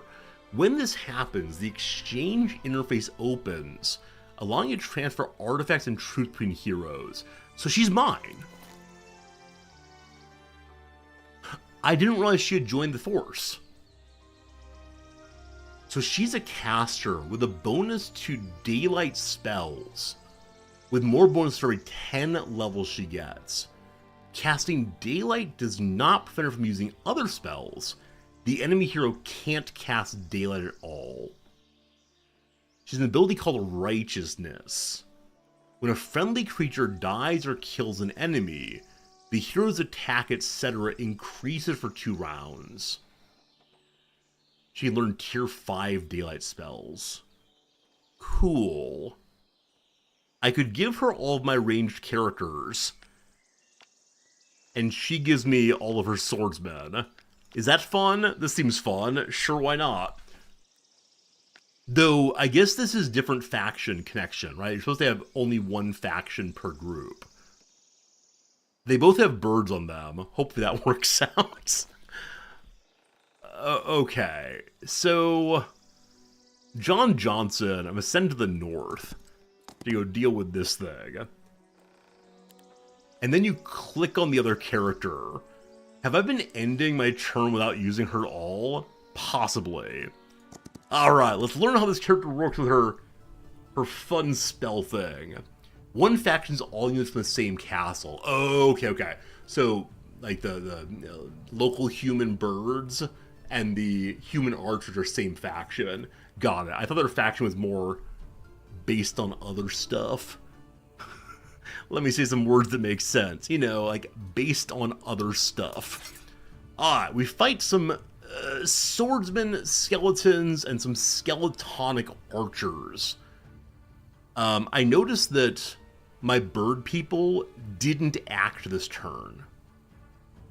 Okay. So skeletonic archers, if they move, they can't shoot. So if I move forward aggressively, no one's gonna get my archer guy. I wonder if the... Oh! Holy cow! How far do people shoot? Wait, can you shoot across the entire map? Is that what this game's all about? Wow, that's amazing.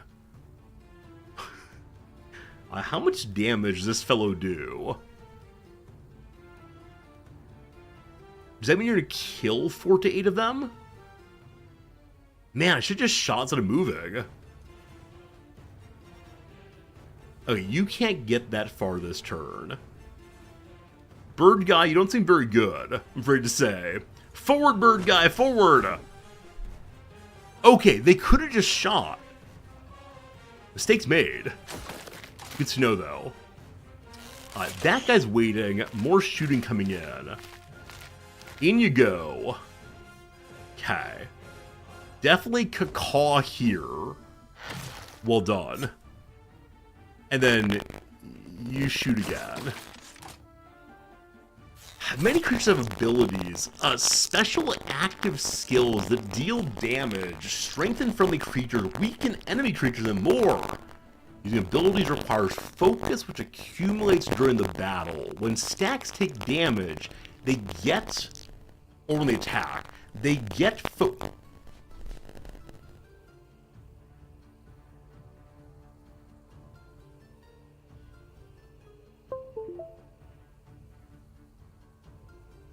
Yeah, quick robot voice there.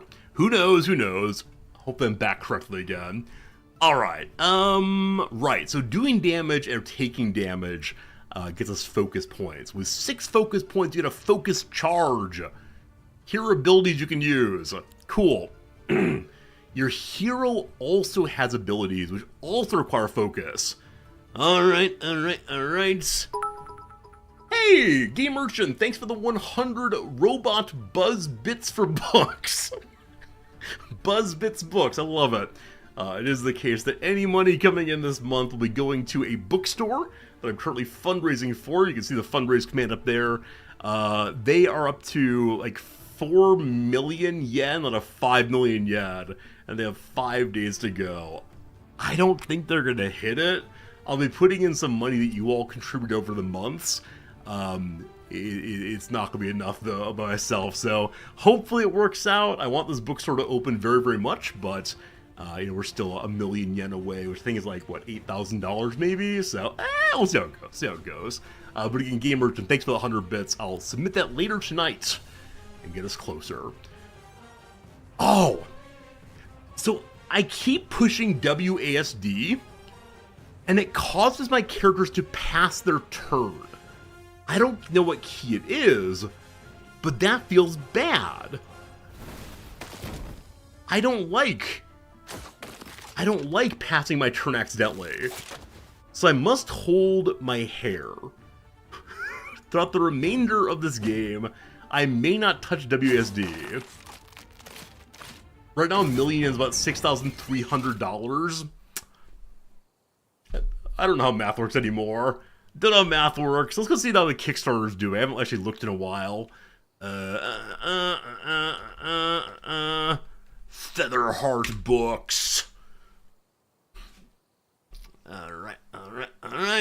Yeah, there's 4 million yen out of 5 million goal, so we'll see how it goes. I guess you can move to dollars if you want to, but 5 days! 5 days! As I said before, often things plateau this way, where They start getting more and more money towards the end. I think in the past few days they've gone from 3.5 to 4, so hopefully it works out. Hopefully. Because I want that bookstore to exist very much, and it would make me happy if it did.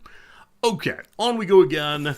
We learned some things in that fight. Notably, we learned that...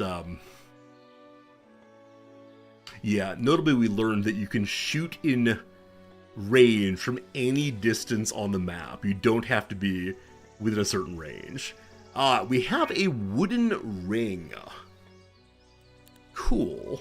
There are artifacts of higher level as well. So she immediately equips the wooden ring, giving everyone morale. Morale is a chance of getting a second attack, I believe. Okay, and this is a set. So if you get more and more pauper items, it leads to more and more bonuses for your character. Or their army, I suppose. Also, I need to figure out how to use the nice lady's daylight magic. She looked she used what looked like some kind of fireball spell instead. So I don't know. What's this? The Learning Stone gives 1000 XP to every visiting hero. Well, number 1, Leah the Untethered. Basic Thaumaturgy. The hero can use this spellbook one more time per battle round, but only to cast a magic spell that hasn't been used this round. Spells are doubled in mana cost. So it is the case that she's supposed to use daylight magic. So probably not multiple spell types. Advanced daylight magic. So we go up the daylight tree, can learn tier 5 spells. Same thing, but daylight spells gain 1 level. Sure, daylight lady, let's go. The cooldowns of daylight spells are reduced by 1. Gain a focus charge at the start of every battle, or negative level to all enemy daylight spells. So we already know that Leah stops enemies from using daylight at all. So we don't need Brightest Sun. Let's make our spells higher level. Okay. Let's continue along as we can. Get some more monies. Experience points always, I think. I wonder if I should have sent her home to get more troops of some sort. I really need to do a better job, though, of having her use her spells. On a battle here with a Summit Automaton. There's so many things on the map here. It really is littered with a crazy amount of stuff. Big Boy's gone. Caster's gone. That is a day. We know if Brother Man goes here, he gets a bunch of XP also. Awesome. More movement, more sight, or friendly creatures take even less damage. Alright. Even less damage from range attacks. Friendly creatures gain a focus point when they gain damage, doubled if they know recruitment, or friendly creatures gain defense for each point of luck. He has no luck. Let's go ahead and do the protection against range things. As they're all melee characters, more range defense, more better, I believe. Okay. Are there troops to hire here right now? There are not. Okay, good visit. Is everything built? Is anything being built here right now? Is building instantaneous? I believe I assumed incorrectly that it would maybe take a while to go. A bank. More money, more good. Sure. Okay, so buildings do happen instantaneously. You can only build 1 per day, though. Got it. Okay. Learning is happening. Still no upgrades. Oh, what I want to know, though, is Basic Johnson here, does he give bonuses to guard captains? Or is it only... Is it only swordsmen? It says swordsmen. A team, is it the case that characters who are higher level evolutions of a character also count as that kind? Or is this saying only the tier 1 ones work for his bonuses. Have I tried Manor Lords? I like Manor Lords a lot. I've only played it a few times, but really good time every time. Okay. Same kind. So only swordsmen proper, not evolved ones. Got it. Alright, I want to see how casting magic works. Birds do not fly very far. You can shoot very far. That's fun. Okay, so evolutions do the same. Got it, thank you. A basic soldier, more advanced soldier. Sounds good. How does magic work? One way to win a battle is by casting spells your hero knows. During your creature's turn, the hero can use their spellbook to cast a desired spell. There are 4 schools of magic, each with different effects. Casting spells consumes mana, which does not automatically restore between battles, so you have to use it wisely. When you cast a spell in combat, it's unavailable. During the game, there are ways to cool down time of spells, but you can never ever cast the same spell twice in a single round. Okay, so though she's high level in daylight magic, she has no daylight magic? She has primal magic of lightning bolt or fireball. She needs to learn daylight magic somehow. So fireball deals a bunch of damage in 1 hex. Lightning bolt targets single. I pushed D again. I keep passing turns. Please stop doing that. Alright. Shoot that one. Cool. Birdo. I think game is saying we cannot attack this turn. So Birdo, you're gonna hang... You're gonna wait, actually. They decided to wait also. Mistake made. Nice. So next turn, they're in range to attack. I'm gonna go ahead and caw from behind here. Okay, do it again. Awesome. Okay. Okay. Okay. Archers.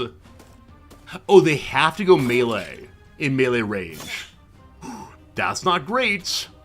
So you can't shoot in melee range, it seems.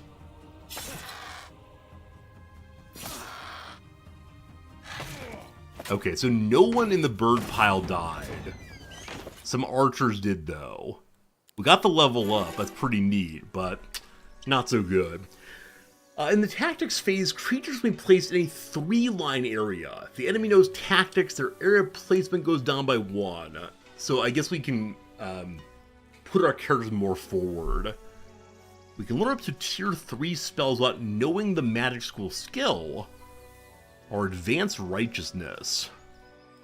All who fail in battle do so in the hero's name. Whenever a friendly creature dies or kills an enemy, the hero's attack, etc. increased by 1 for 3 rounds. Sure. Friendly temple creatures deal 10% and take less 10% on native terrain. Whenever a friendly stack dies, hero gains 3 mana, or grants a new ability, dispels all negative effects from target. Sure. Sure. Okay, I'm still not sure how to use this group especially well.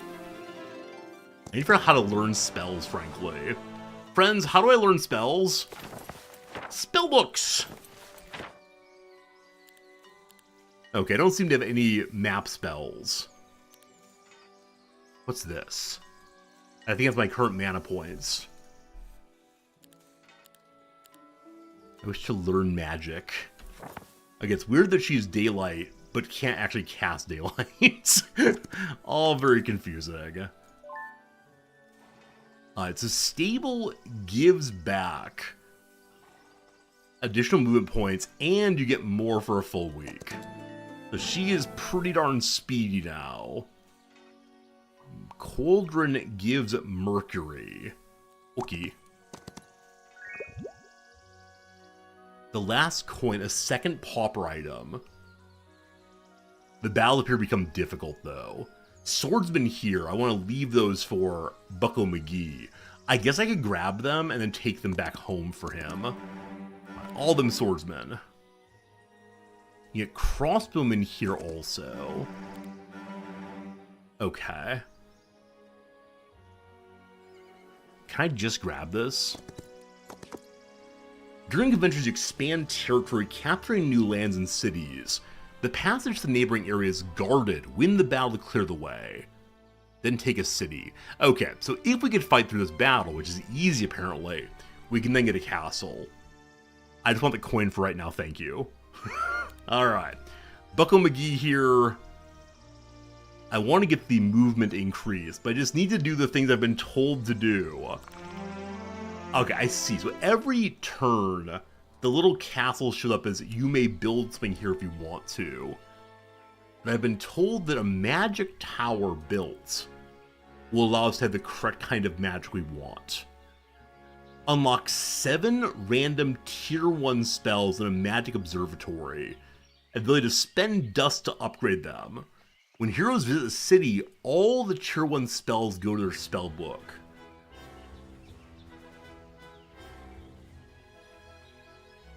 Hopefully we get some of the correct kind of magic here.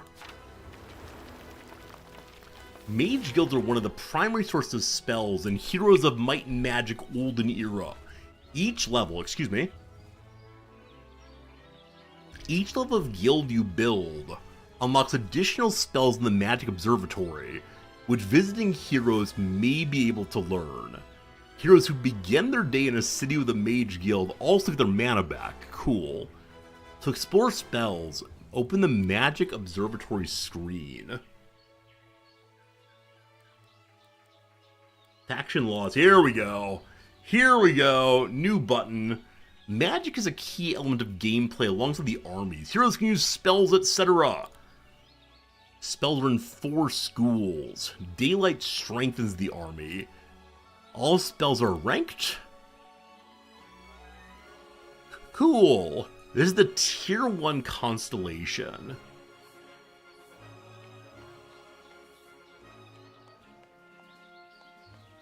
High neutral magic constellation. Your hero has to be level 4. Oh boy, okay. I'll go back to the... So astrology points allow you to open magic. Cool. Click the spell icon to unlock or upgrade it. So here's the daylight thing.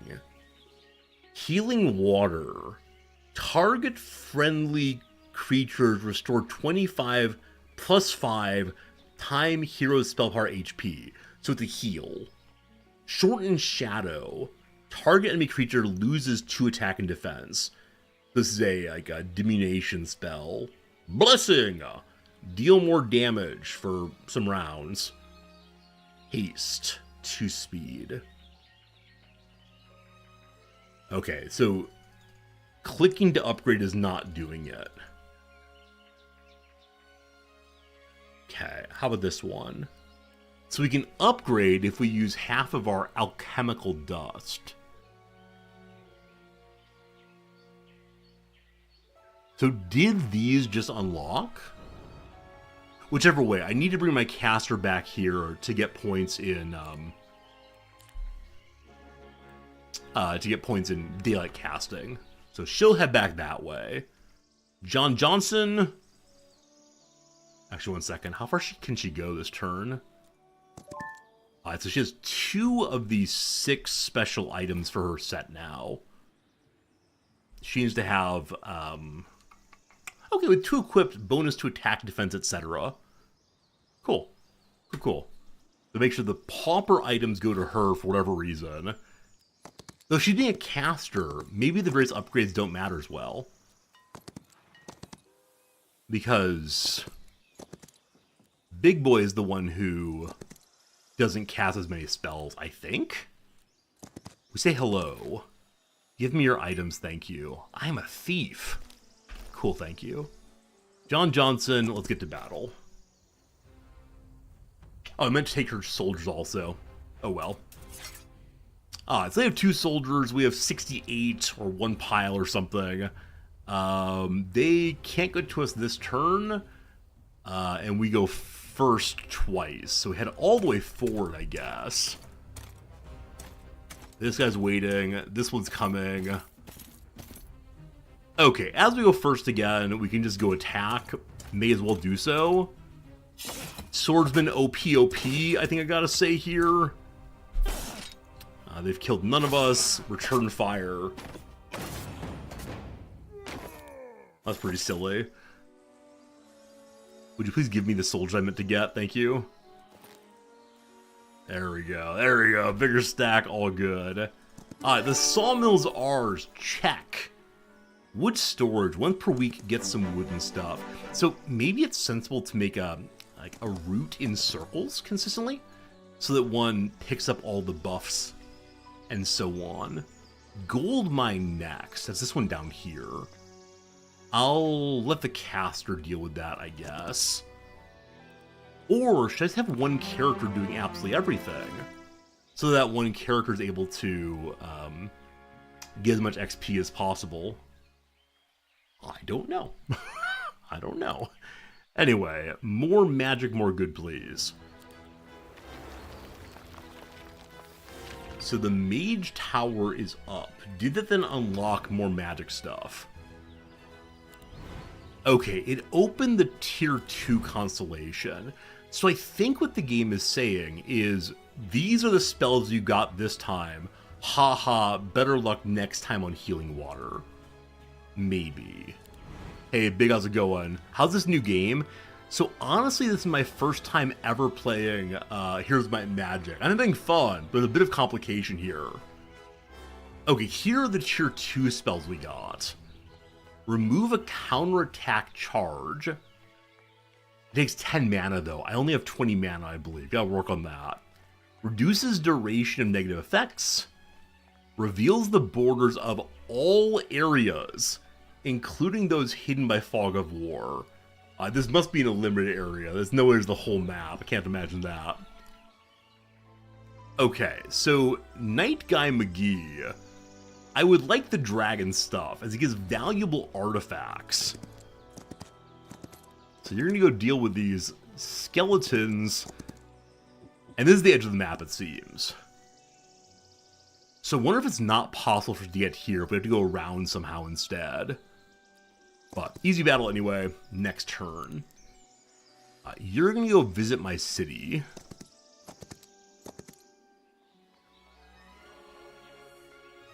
So has she now learned those spells?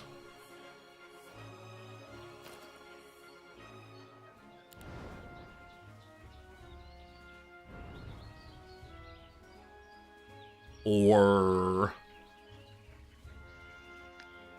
do I have to send her to the to the building? You learn spells. We go back here now in her spell book. Hey, all right, so she has learned the spells. Unfortunately, Daylight is her best spell, her best school, and she only got the Bird's Eye one. But aren't other ones unlocked? Okay, the magic stuff is really confusing to me. Anyway, let's go fight some. Forward! Okay, hello, buddy. Next turn, I'm coming for you. It is now week 2. So as the week begins, we can stop by any place that says it gives X to every starting visitor once a week, etc. And that'll be lovely. Richard's rich. Endlessly build. Go and do the garrison upgrade, so I can have fancier soldiers. When certain conditions are met, your creatures can be upgraded into more powerful ones. Each faction unit has 2 upgrade paths, offering flexibility in how you upgrade folks. Each upgrade path supports a unique role or play style. Role play, allowing you to tailor focus to your strategy. Certain creature upgrades are performed in cities. Use the upgrade creatures button or double click. You can only upgrade creatures in a city that is the corresponding upgrade dwellings built. So if I want to upgrade my fancy soldiers, I have to do it in this city for right now.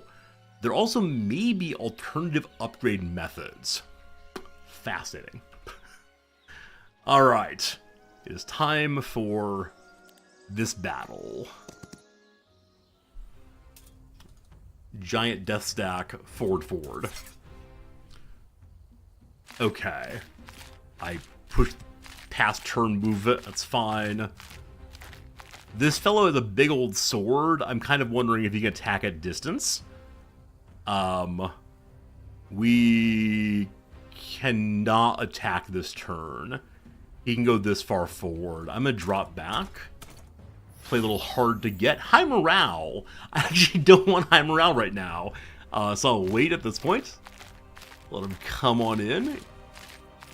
I wonder if the ones at the bottom are the upgraded version at the top with that tomb on its back. Ah, here we go. Here we go. Is this the way the game is meant to be played, my friends? It does feel a tiny bit silly one-shotting some enemies at least. I guess I didn't know the advanced strategy of stacking all of my soldiers in one pile. Like, that definitely helped a fair bit, but nonetheless. Alright, so part of the Pauper's Glory set is getting the fish to the face, which I assume then is our main hand weapon. We're up to 3 Pauper items. We need 1 more to get that further bonus. Gold or experience? Experience, thank you. Level 3 is hit. So, research is number 1. Just gain more XP forever. Hit expert defense. Allow my characters to go to the max on defense. No, I'm gonna research. Okay, we don't know how to get to the Dragon Utopia. There may actually be no way to get there. It's just ha-ha hee-heeing that the dragons could live in harmony. Good old ha-ha hee-hees. So this area is pretty well dealt with then. There is the Miller bonus. We'll do this next turn, because he'll give me something once a week for stopping by. Over here. Time for battle. Archers forward. Sorry, archers backward, rather. They're both melee very well. We're going to pass your turn for now. And see how much my range folks can do. Okay. So here's our daylight magic pile. So a lot of it is combat instead of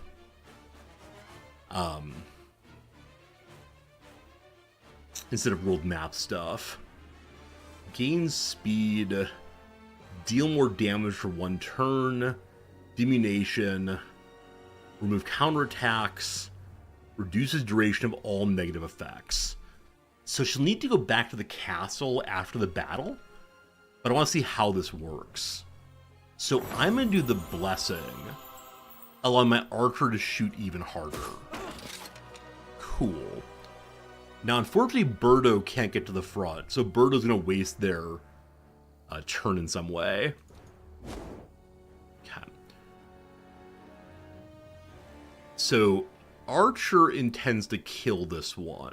Kill this one. No. It's probably better that my Archer unloads into the higher health one, and that the Birdo kills that thing. So, you're going to go here in preparation for it to move forward. They both wait. You absolute cowards, you.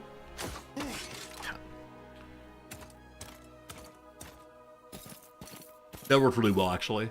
So Birdo kill. I now understand the strategy game portion of this game. Nice counterattack. We didn't lose any birds. Return fire. There you go. There you go. I've done pretty well. No level up, but closer. And we've now finished getting all of the elements the tutorial wants us to get. Hooray! Now build up the city, strengthen the army, and play at your own pace. When you're ready, move along on the road to the main goal. All right, working on it. So this opens up a desert area with a mountain monastery in it. Permanently increases each hero's everything for 5,000 gold each. Wow. 2 battles, 1 turn. Our first time fighting in a desert. Will that change anything? Let's find out. So more soldiers than before, but still, you know, not that many. I don't know if Birdo's a good companion for the archers. Or should I just buy as many archers as possible and start getting unloaded? I think you're even higher level, frankly. Okay. So next turn, this fellow can get to here, this fellow to here. So you're the target.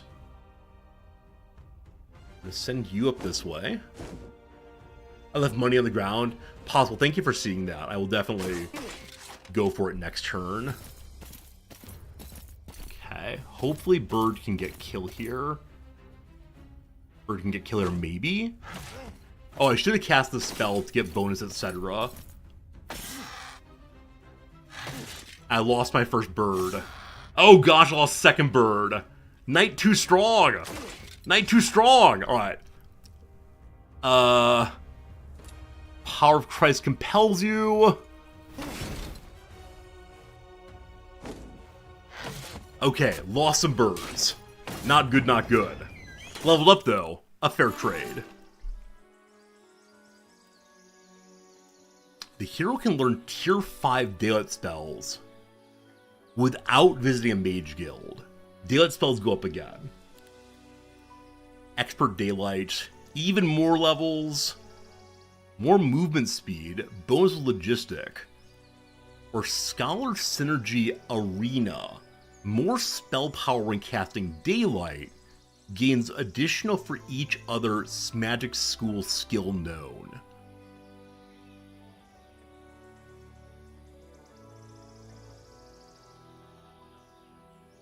Does that mean, like, she has 2 primal magics?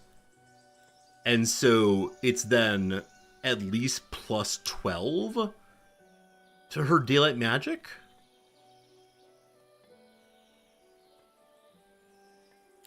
Maybe.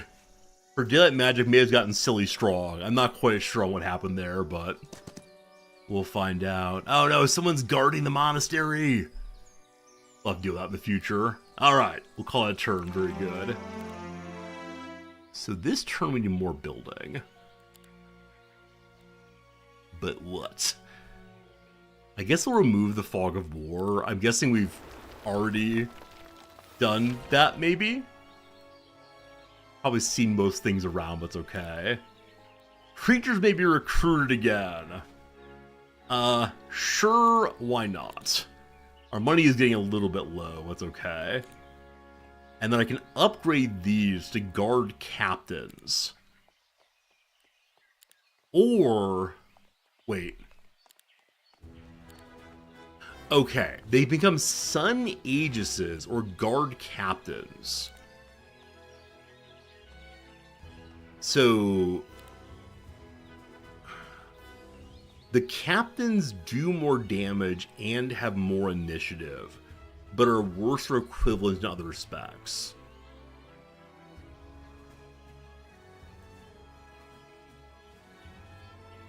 And they all have bonuses. So you're alive, number 1. You melee. Adjacent friendlies take less range damage. Whenever the creature gets a positive effect, it gets more defense. The guard automatically takes less ranged. Double strikes strike twice when performing attacks. Melee and alive also. You know what? Let's take the captains of the guard and see how it go. Zuh. Okay, so I gotta send my leader guy back there. Maybe. Need those angels, obviously. So leader, whoops. Leader guy. Three more gems, which are truly outrageous. Alright. Other friend, I left some gold behind accidentally. Thanks again for seeing that. And you're not ready to go here, presumably. So, where else is there to go? So in this direction is an area of much despair and sadness. I don't know how to get there quite yet. Probably up and around eventually. Or maybe like through a portal, possibly? Not sure. What we know, though, is to the north where we have to go next once we're leveled up enough. We'll see, we'll see. We'll see. Okay, there are troops available here again also. So I'll have her start driving that way. That's right, driving. Okay.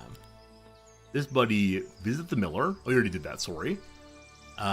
There's no one else on the once-a-week visit. That said, if you go here, you can pick up more troops and upgrade your troops also.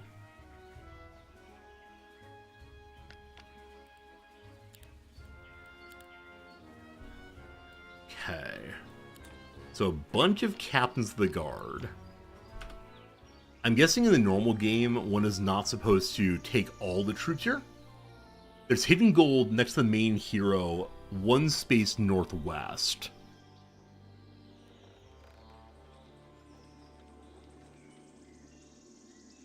Am I missing it?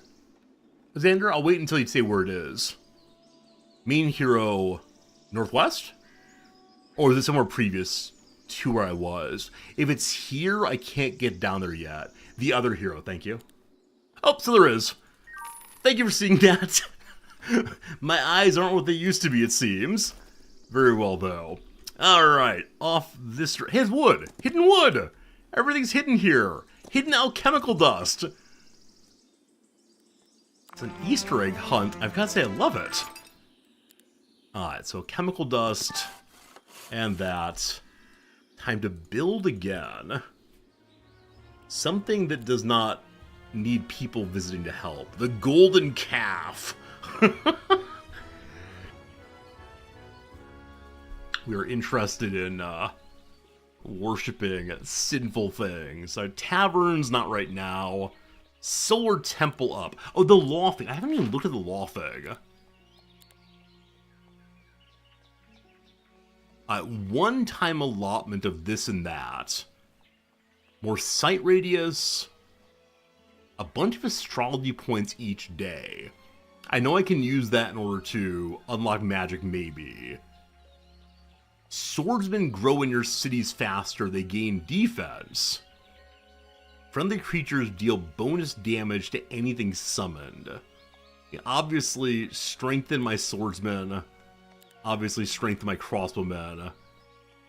Cool. 1 gem a day, gold each day, heroes gain morale. Okay. I'll take the pile of junk also. Good. What's up, Avatar? What's up, Mar? What's everybody? That's right, what's everybody? Not what's up, everybody. What is everyone? Tell me now. Alright, Solar Temple upgrade. Right, I need to pick a goal. More law, thank you. I like passing rules. Okay, we want to stop here real quick to pass over archers to her. Cool. Can Jack Johnson fight this group successfully? Allegedly he can. So we'll head there with preparation to fight that way next turn. There also is some gold here we could probably grab before.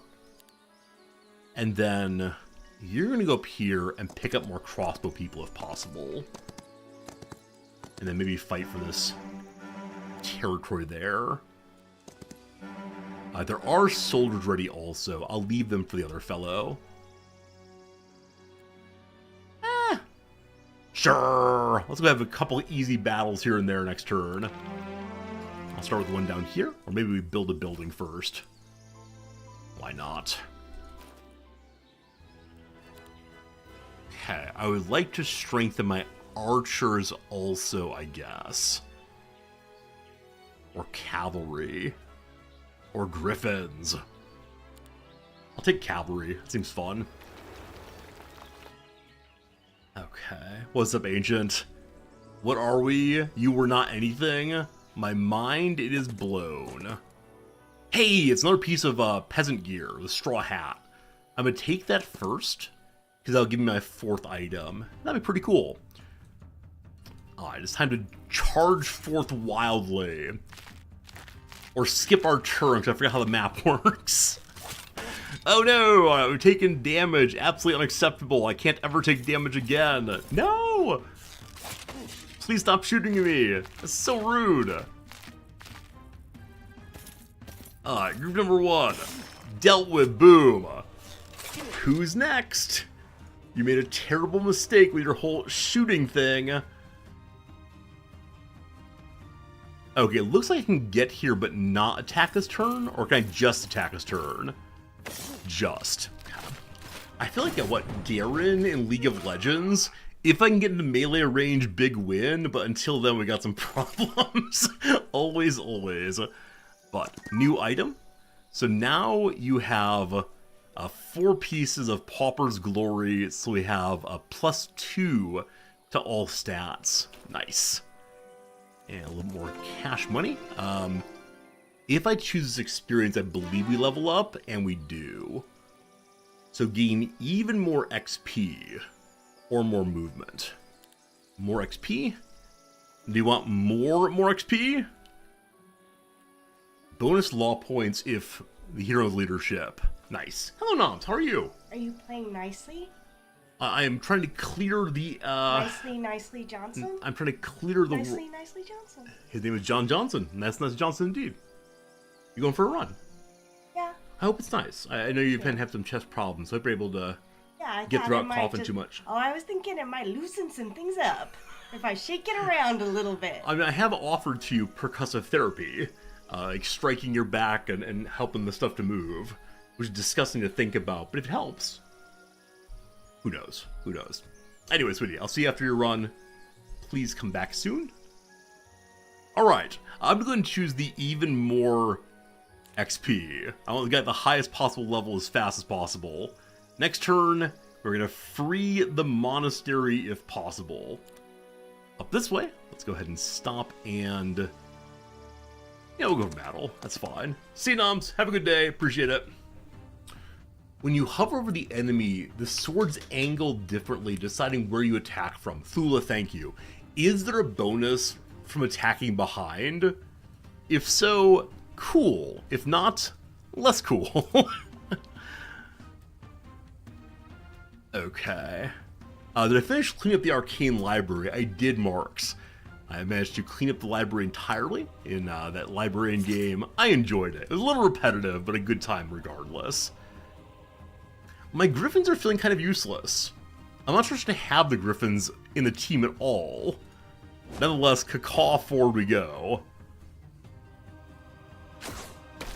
Oh, I should have cast a spell. I keep forgetting I can cast spells. Yes, shoot the archers, that is right.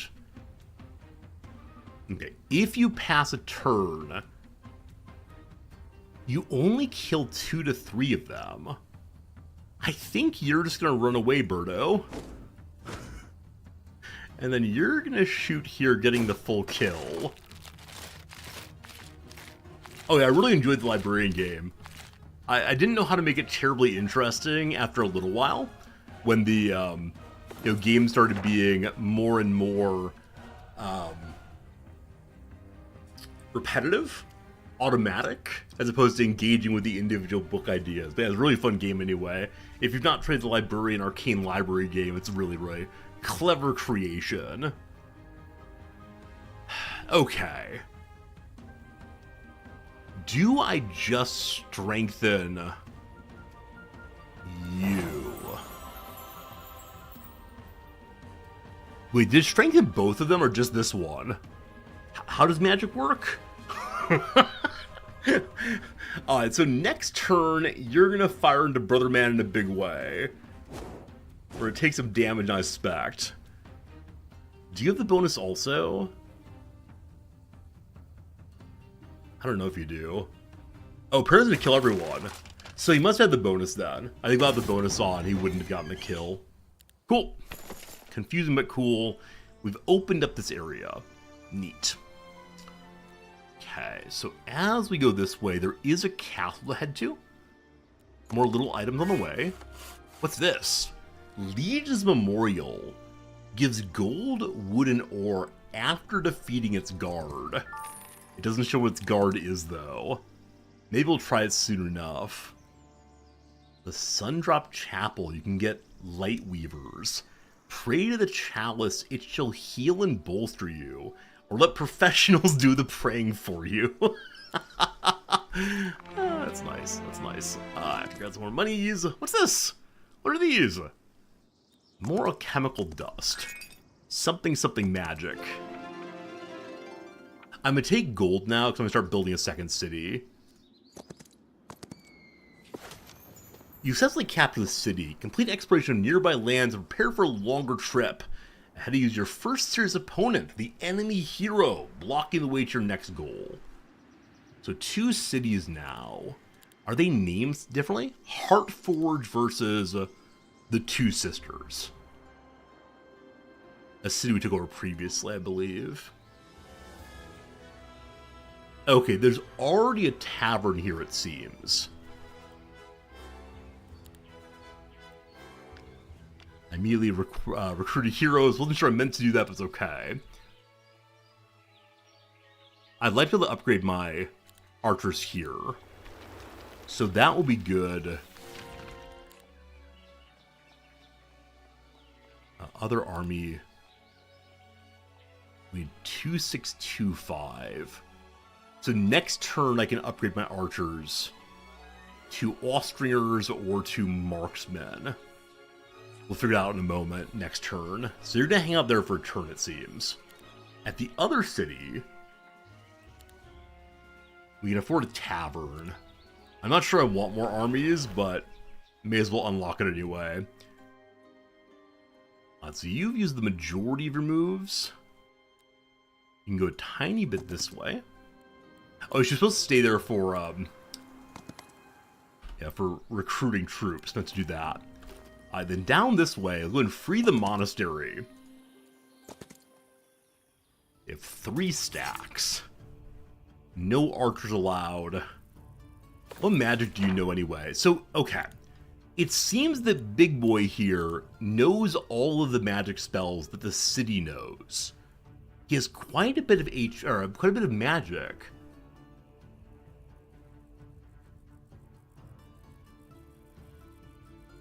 But I haven't really used it at all. If I can get the enemies together, this spell will hit multiple of them. Good to know. Have I tried the game Songs of Conquest? I honestly don't remember Spaced. I apologize for my uncertainty on that one, but I honestly do not recall. Deals 64 pure damage. Can't be modified in any way. Friendly creature takes less damage. And then various daylight fun.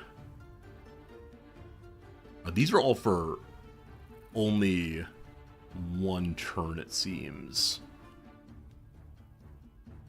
Have I tried Songs of Silence? I think so. I think so. Unfortunately, my memory of all of these games is very slight indeed.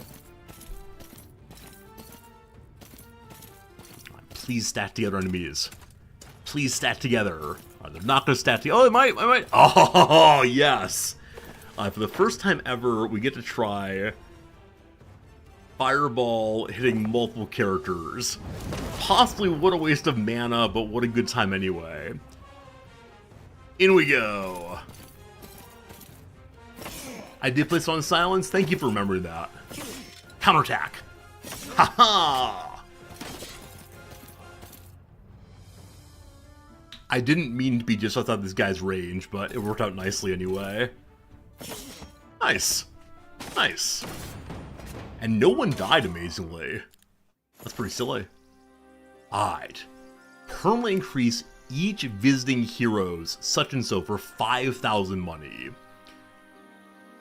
I forgot that it costs money. That's the only reward. I would like that reward, but it's a lot of cash, so...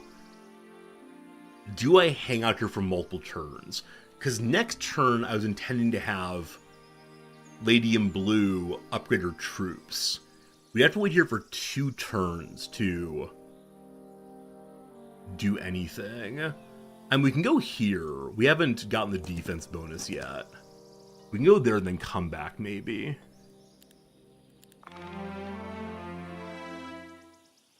Yeah, I guess I won't spend this turn on her. Unless... there are guards inside some objects on the map. You're ready to fight if you want their rewards. That was just showing me the Legion Memorial down there. So here we can get the Light Weaver. What do they do? Increase a friendly target's... Sorry, target-friendly creature's attack and defense by 5, speed initiative by 1. Alright, so they have a bonus to buffing others. Standard range attack. Very weak melee. Also, farther away targets take less damage. And then living. Okay, so Light Weavers do not heal people. They buff and they range attack. Maybe in the future.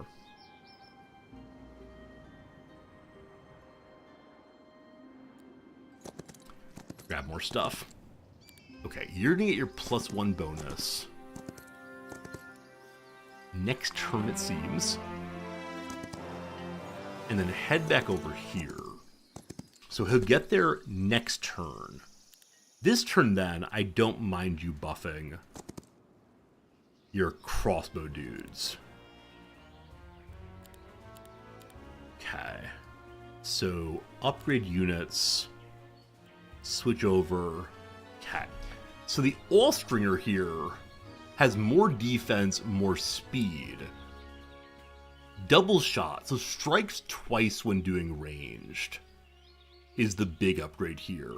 Or Marksman. Range attacks deal full range damage at any range. And they can see, the hero can see farther away by having it. And a piercing attack ability deals 50% basic damage. The target takes more damage than the round. So, is that plus 50%? 1 to 2 times units. Because usually the attack is... I have no idea. I'm going to take the one that attacks twice. As enemies get closer, it seems funnier to me. Very good, very good, very good. I'm going to go ahead and leave behind the birds, as they're doing very little work right now. I think we're all crossbow all the time for a moment at least. Get the gems. They're truly, truly outrageous. Get everyone else to join us as well. Okay, so the Alchemist Library. One can make the dust if you give them gems, etc. These are for upgrading artifacts, apparently. I've yet to upgrade any artifact, but to learn about that.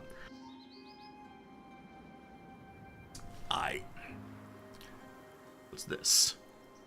Easy battle down there. Okay. Good. Now this turn... I see green arrows up there. Ah! Here is the upgrade button. I just pushed it. So, you're a level 2 Straw Hat now. I'm not sure it's a good idea to upgrade one's pauper items, but all I got currently. John Jack Johnson, Jingleheimer Schmidt, has been leveled up, and that is lovely. Just collecting. So we'll upgrade more things in just a moment here. Okay. City back here can recruit a bunch of soldiers, including our first cavalry.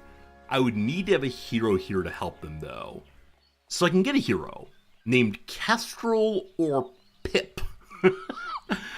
Kestrel gives greater crossbowmen growth in the cities. Also, crossbowmen get a huge bonus for her. Pip, on the other hand, when leveling up, gains additional attribute points for every few levels. So more XP, more attribute points, and a wide variety of troopers. So Kestrel really is the just give me all the crossbowmen, I'll be fine. Pip is something. I don't know how to use them effectively, other than just grab whatever and have some fun. I guess you're more magic focused. This is might, this is magic. I understand how to use might better, so we now have a proper... Hello, Julius. Started with one troop, my goodness. Okay. So...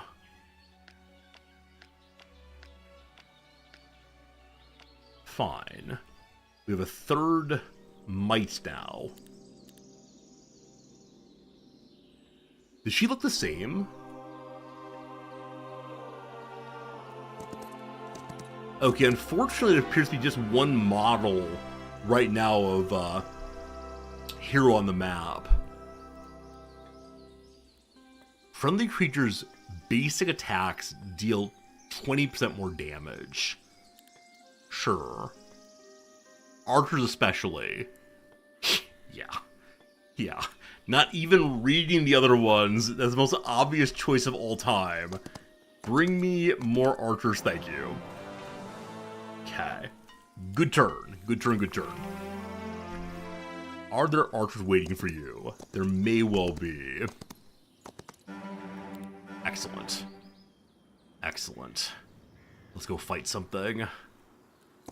They have archers also, I think. Maybe? We'll see how that goes.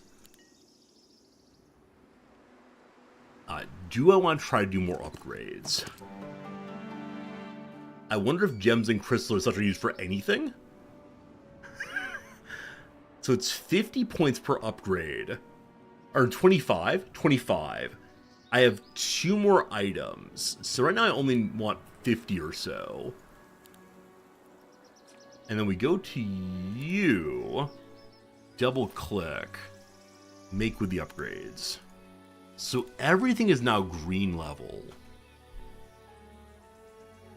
I don't see a cost to upgrade again. So maybe I don't know how to upgrade past level 2?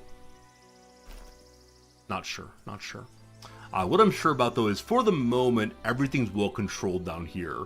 I have some curiosity if the enemy's gonna pour out of the portal at some point and destroy my first city. So I should probably leave some troops behind at some point. Maybe.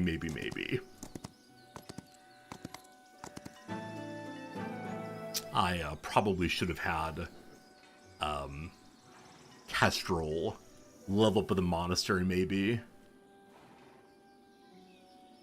Maybe. Okay, you'll stop and get basic troops. Some soldiers. Excellent, there are more available there, but we're fine for right now. And then caster friend. Colosseum to gain cavalry. Not for right now. I'll have Jack Johnson do those fights probably. Okay,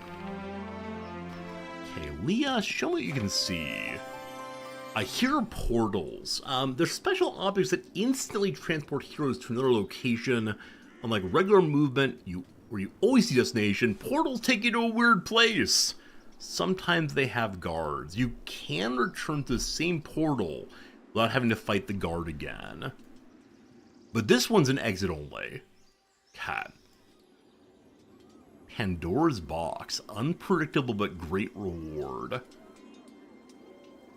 So we don't know where this would pop out. But this is a hero with a proper army for us to fight against. And that leads us to whatever is next in the world. Maybe this purple one. We're not ready for heroes though yet, certainly. I would like to see what happens when we fight the Legion's Memorial. What kind of guard does it have? So you can see right away, they have a large collection of enemies. Give me a second. I want to upgrade you also. Can that be done, or do I have to go to the city for this one? Gotta be at the city. Okay.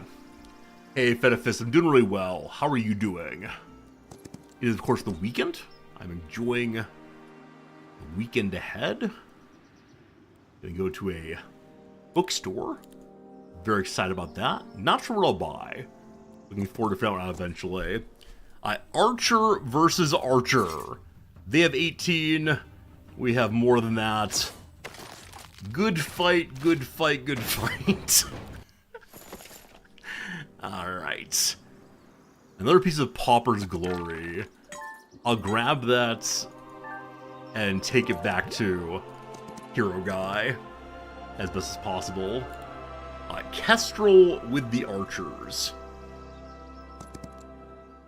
Not leveled up yet. That's okay. Someone, I believe Marks, said earlier that the name of the game here really is Ranged. At least in the early game, that seems absolutely true. And frankly, kind of silly. This place you're able to get griffins. I've really struggled with how to use those so far. I get 7 at this point. So they counterattack twice. They ignore obstacles. Oh! I don't know. Yeah, I think their limited movement has been kind of a challenge. We could have our caster cast speed on them, I guess. So I can move farther. I think I'll have my caster deal with that, maybe. Oh, no, stop moving. Sorry. I want you to get the gold next turn. Kestrel, what are you going to do? So Kestrel really is all archers all the time. So I should probably have Leah give the archers to Kestrel and have her maybe take the casters? I don't remember. Anyway, you'll hang out there for right now, it's fine. So, what do these Lightbringer people do again? I'd like to look at that in a moment. You have an item to give to the boss. Please go give the item to the boss. Oh, gold. Didn't get the gold, unfortunately. Give the boss their rags. Okay, so with those...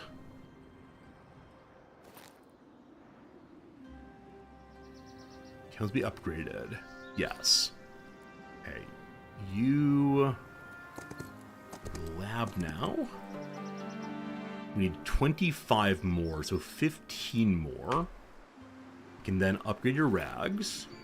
Also, you now have 5 items. There's one more out there somewhere. Now into the city for you. Whoops.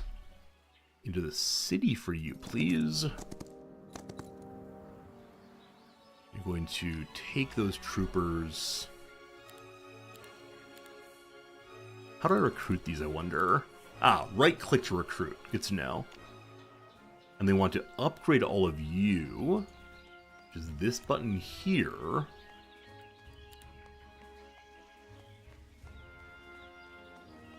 Oh, no Garrison 2 here. It's back at the other base that has Garrison 2. Is there any Garrison here yet? There is. Garrison 2 requires 10 more chemical pieces. We have what we need for those. So, Kestrel, finish that out, please. Only 10 more. Did a little extra just in case. Hey, how's it going? Hope you're enjoying Heroes of Might and Magic Olden Era. My first time playing it! Found my first time playing any of the Hero of Might and Magic games. I'm really enjoying it. Really enjoying learning. We're in the tutorial, so I do feel like a bit of a child right now. But that's okay. Being a child is not the worst thing you can be. Maybe we're already in the city here. We are. So I want to build Garrison 2 so I can upgrade my soldiers. Now, is that usable immediately? It is. Okay. Whoops. You all become guard captains. Join the stack. Nice. Okay, that's your build for turn. Back at main base. Nothing that really helps us currently, I think. So, you'll stay as you are. Alright, with all that nonsense done, I would like to have my ruler fellow attack Legion's Memorial, I guess, next turn fine. Kestrel still has a full turn. There's some gold there to grab. Nice. I would like you to get more better archers. That's very kind, Fall. Very kind. Always good seeing ya. Should I have Leah just become Griffin person? Like, you have to have at least one soldier, I know, to have an army. The hero dies if they have no one. Here are Griffins. Sure. And then she'll just cast on her Griffins endlessly.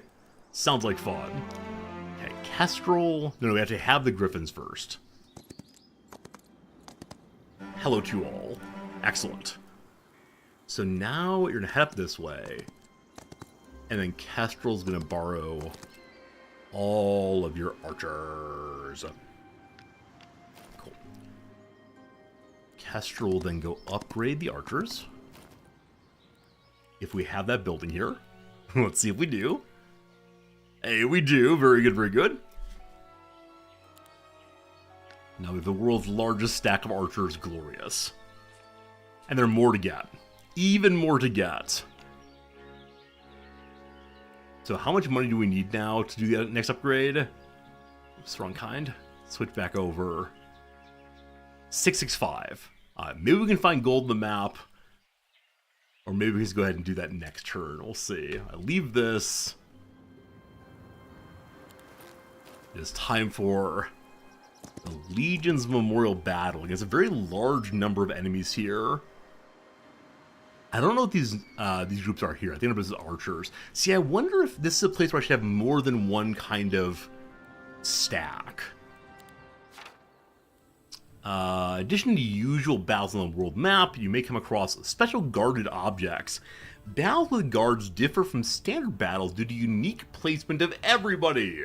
In these encounters, your forces may be surrounded, or maybe you can surround the enemies. We'll see, we'll see. That's me? Sure. Archers. Higher level archers. I could spellbook something. Is there speed, I believe? Haste. If you gain 2 speed, you can then go attack. Cool.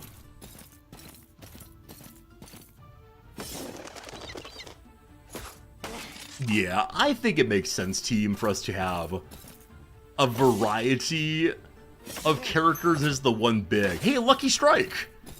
This stream now brought to you by Lucky Strike. Okay. Spellbook.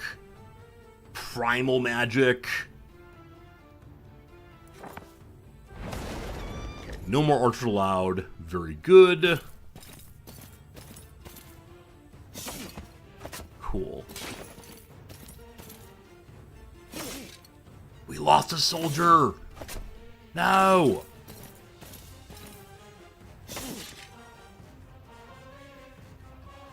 We do a heroic strike. Deal 48 damage to an enemy.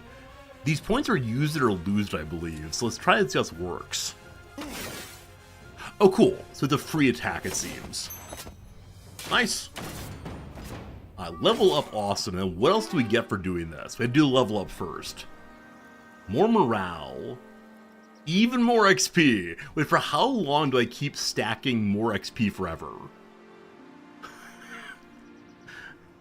My sense is that more XP perhaps does not go to like being a superhero character. I'll do more attack.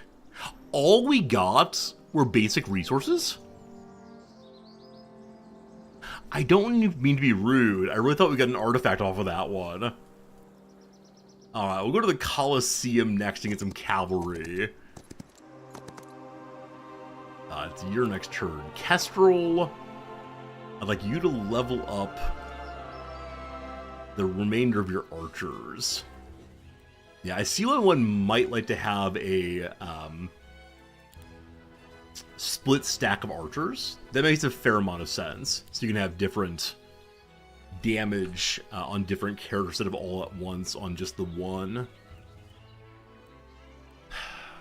Let me figure out how to stack them in a moment. Okay. 2 more archers. Hey, I am Dar. It's good seeing you, my friend. How you been? Always a pleasure, I am Dar. Are you still streaming these days, my friend? Now that I live in Tokyo, it's very hard for me to catch people's streams. Hopefully they're good for you, though. Always a pleasure, for sincerely indeed. I got a few more days till the semester starts. Can't wait for that. If we're gonna live in this city now, I should probably build... I should probably save some money. We'll do that for sure. You're streaming a second account now called Evil Resorty? Oh no. Oh no, I think I have to put in a copyright claim possibly. Stop that misuse of my branding. Were there any enemies down below that I didn't fight because it seemed too hard? No, not at all. Not at all, not at all. So, forward you go. Okay, and then Madam Griffin. Next turn we'll get more Griffins. Madam Griffin, you're going to get some Griffins, please. Whoops, you have to go there first. Okay. We have 2 more Griffins. I'm sure it'll do well enough. Now, the Griffin upgrade... Let's just get more of them. Get those. Have them join the squad. So many Griffins! Griffin Eternal. I would like to see how the cavalry fight goes. Huh. The cavalry are defended by a whole bunch of birds. Little birds. They're all waiting their turn. So... if I once again cast Move Faster, they can then go attack. I think this is the case if I keep at distance. We get attacked twice in a row. That's pretty silly. Okay. So now they get to come running on over. They're slow enough that I think if I attack from the side... Oh, how dare you? Never mind. If they want to come in like that, we can definitely deal with them all at once, no worries. Alright, so cavalry location opens. Do we receive cavalry for free, or can we just now recruit them here? Yeah, immediately 8 cavalry join us. Now, as we're getting ready to go fight the big fight here against Onkos, I think I should probably borrow some archers from you. I'm gonna split this in half.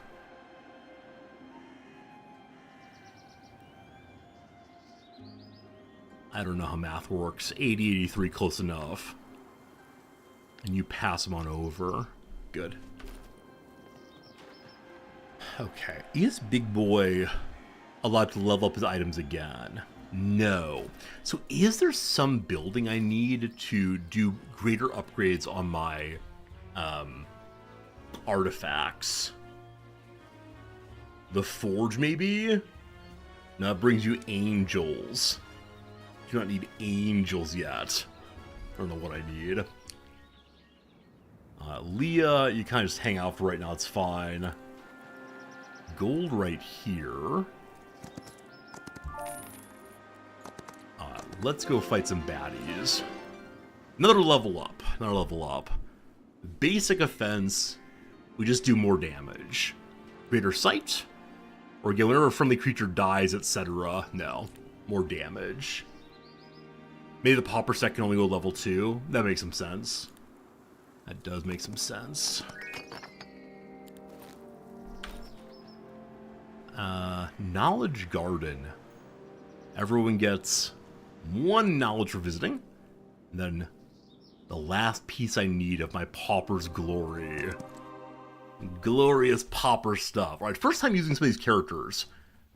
So you all run in like the Dickens. You all hide back there. And I don't know what cavalry's for quite yet. I can imagine. I'm guessing they just have really, really long range. Or long movement range, rather. But I think you're just going to skip your turn. As are you. You're going to come a little closer, and you're going to get shot in the face. How'd that go? Good start. Oh, they can attack twice. They can attack twice. I realize it's a tutorial. I should not get overly worked up about any of this. But it's a whole bundle of damage we just did. That really makes my day, if I'm being honest with you. Alright, this game is pretty silly. Pretty fun. I need 5 more of these tasty things, please. I thank you. And then return to you. We look at this. We can't upgrade it. Oh, it's here. Little button. So everything is now tier 2. And we have all 6 items equipped, so +3 to all of the good stuff. Owning all of them, I don't see an upgrade. So I'm guessing Pauper set can only go up to 1 level. You're real strong now, buddy.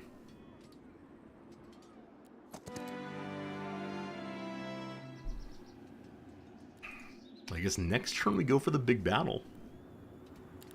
Is there a way to effectively use Griffin's team?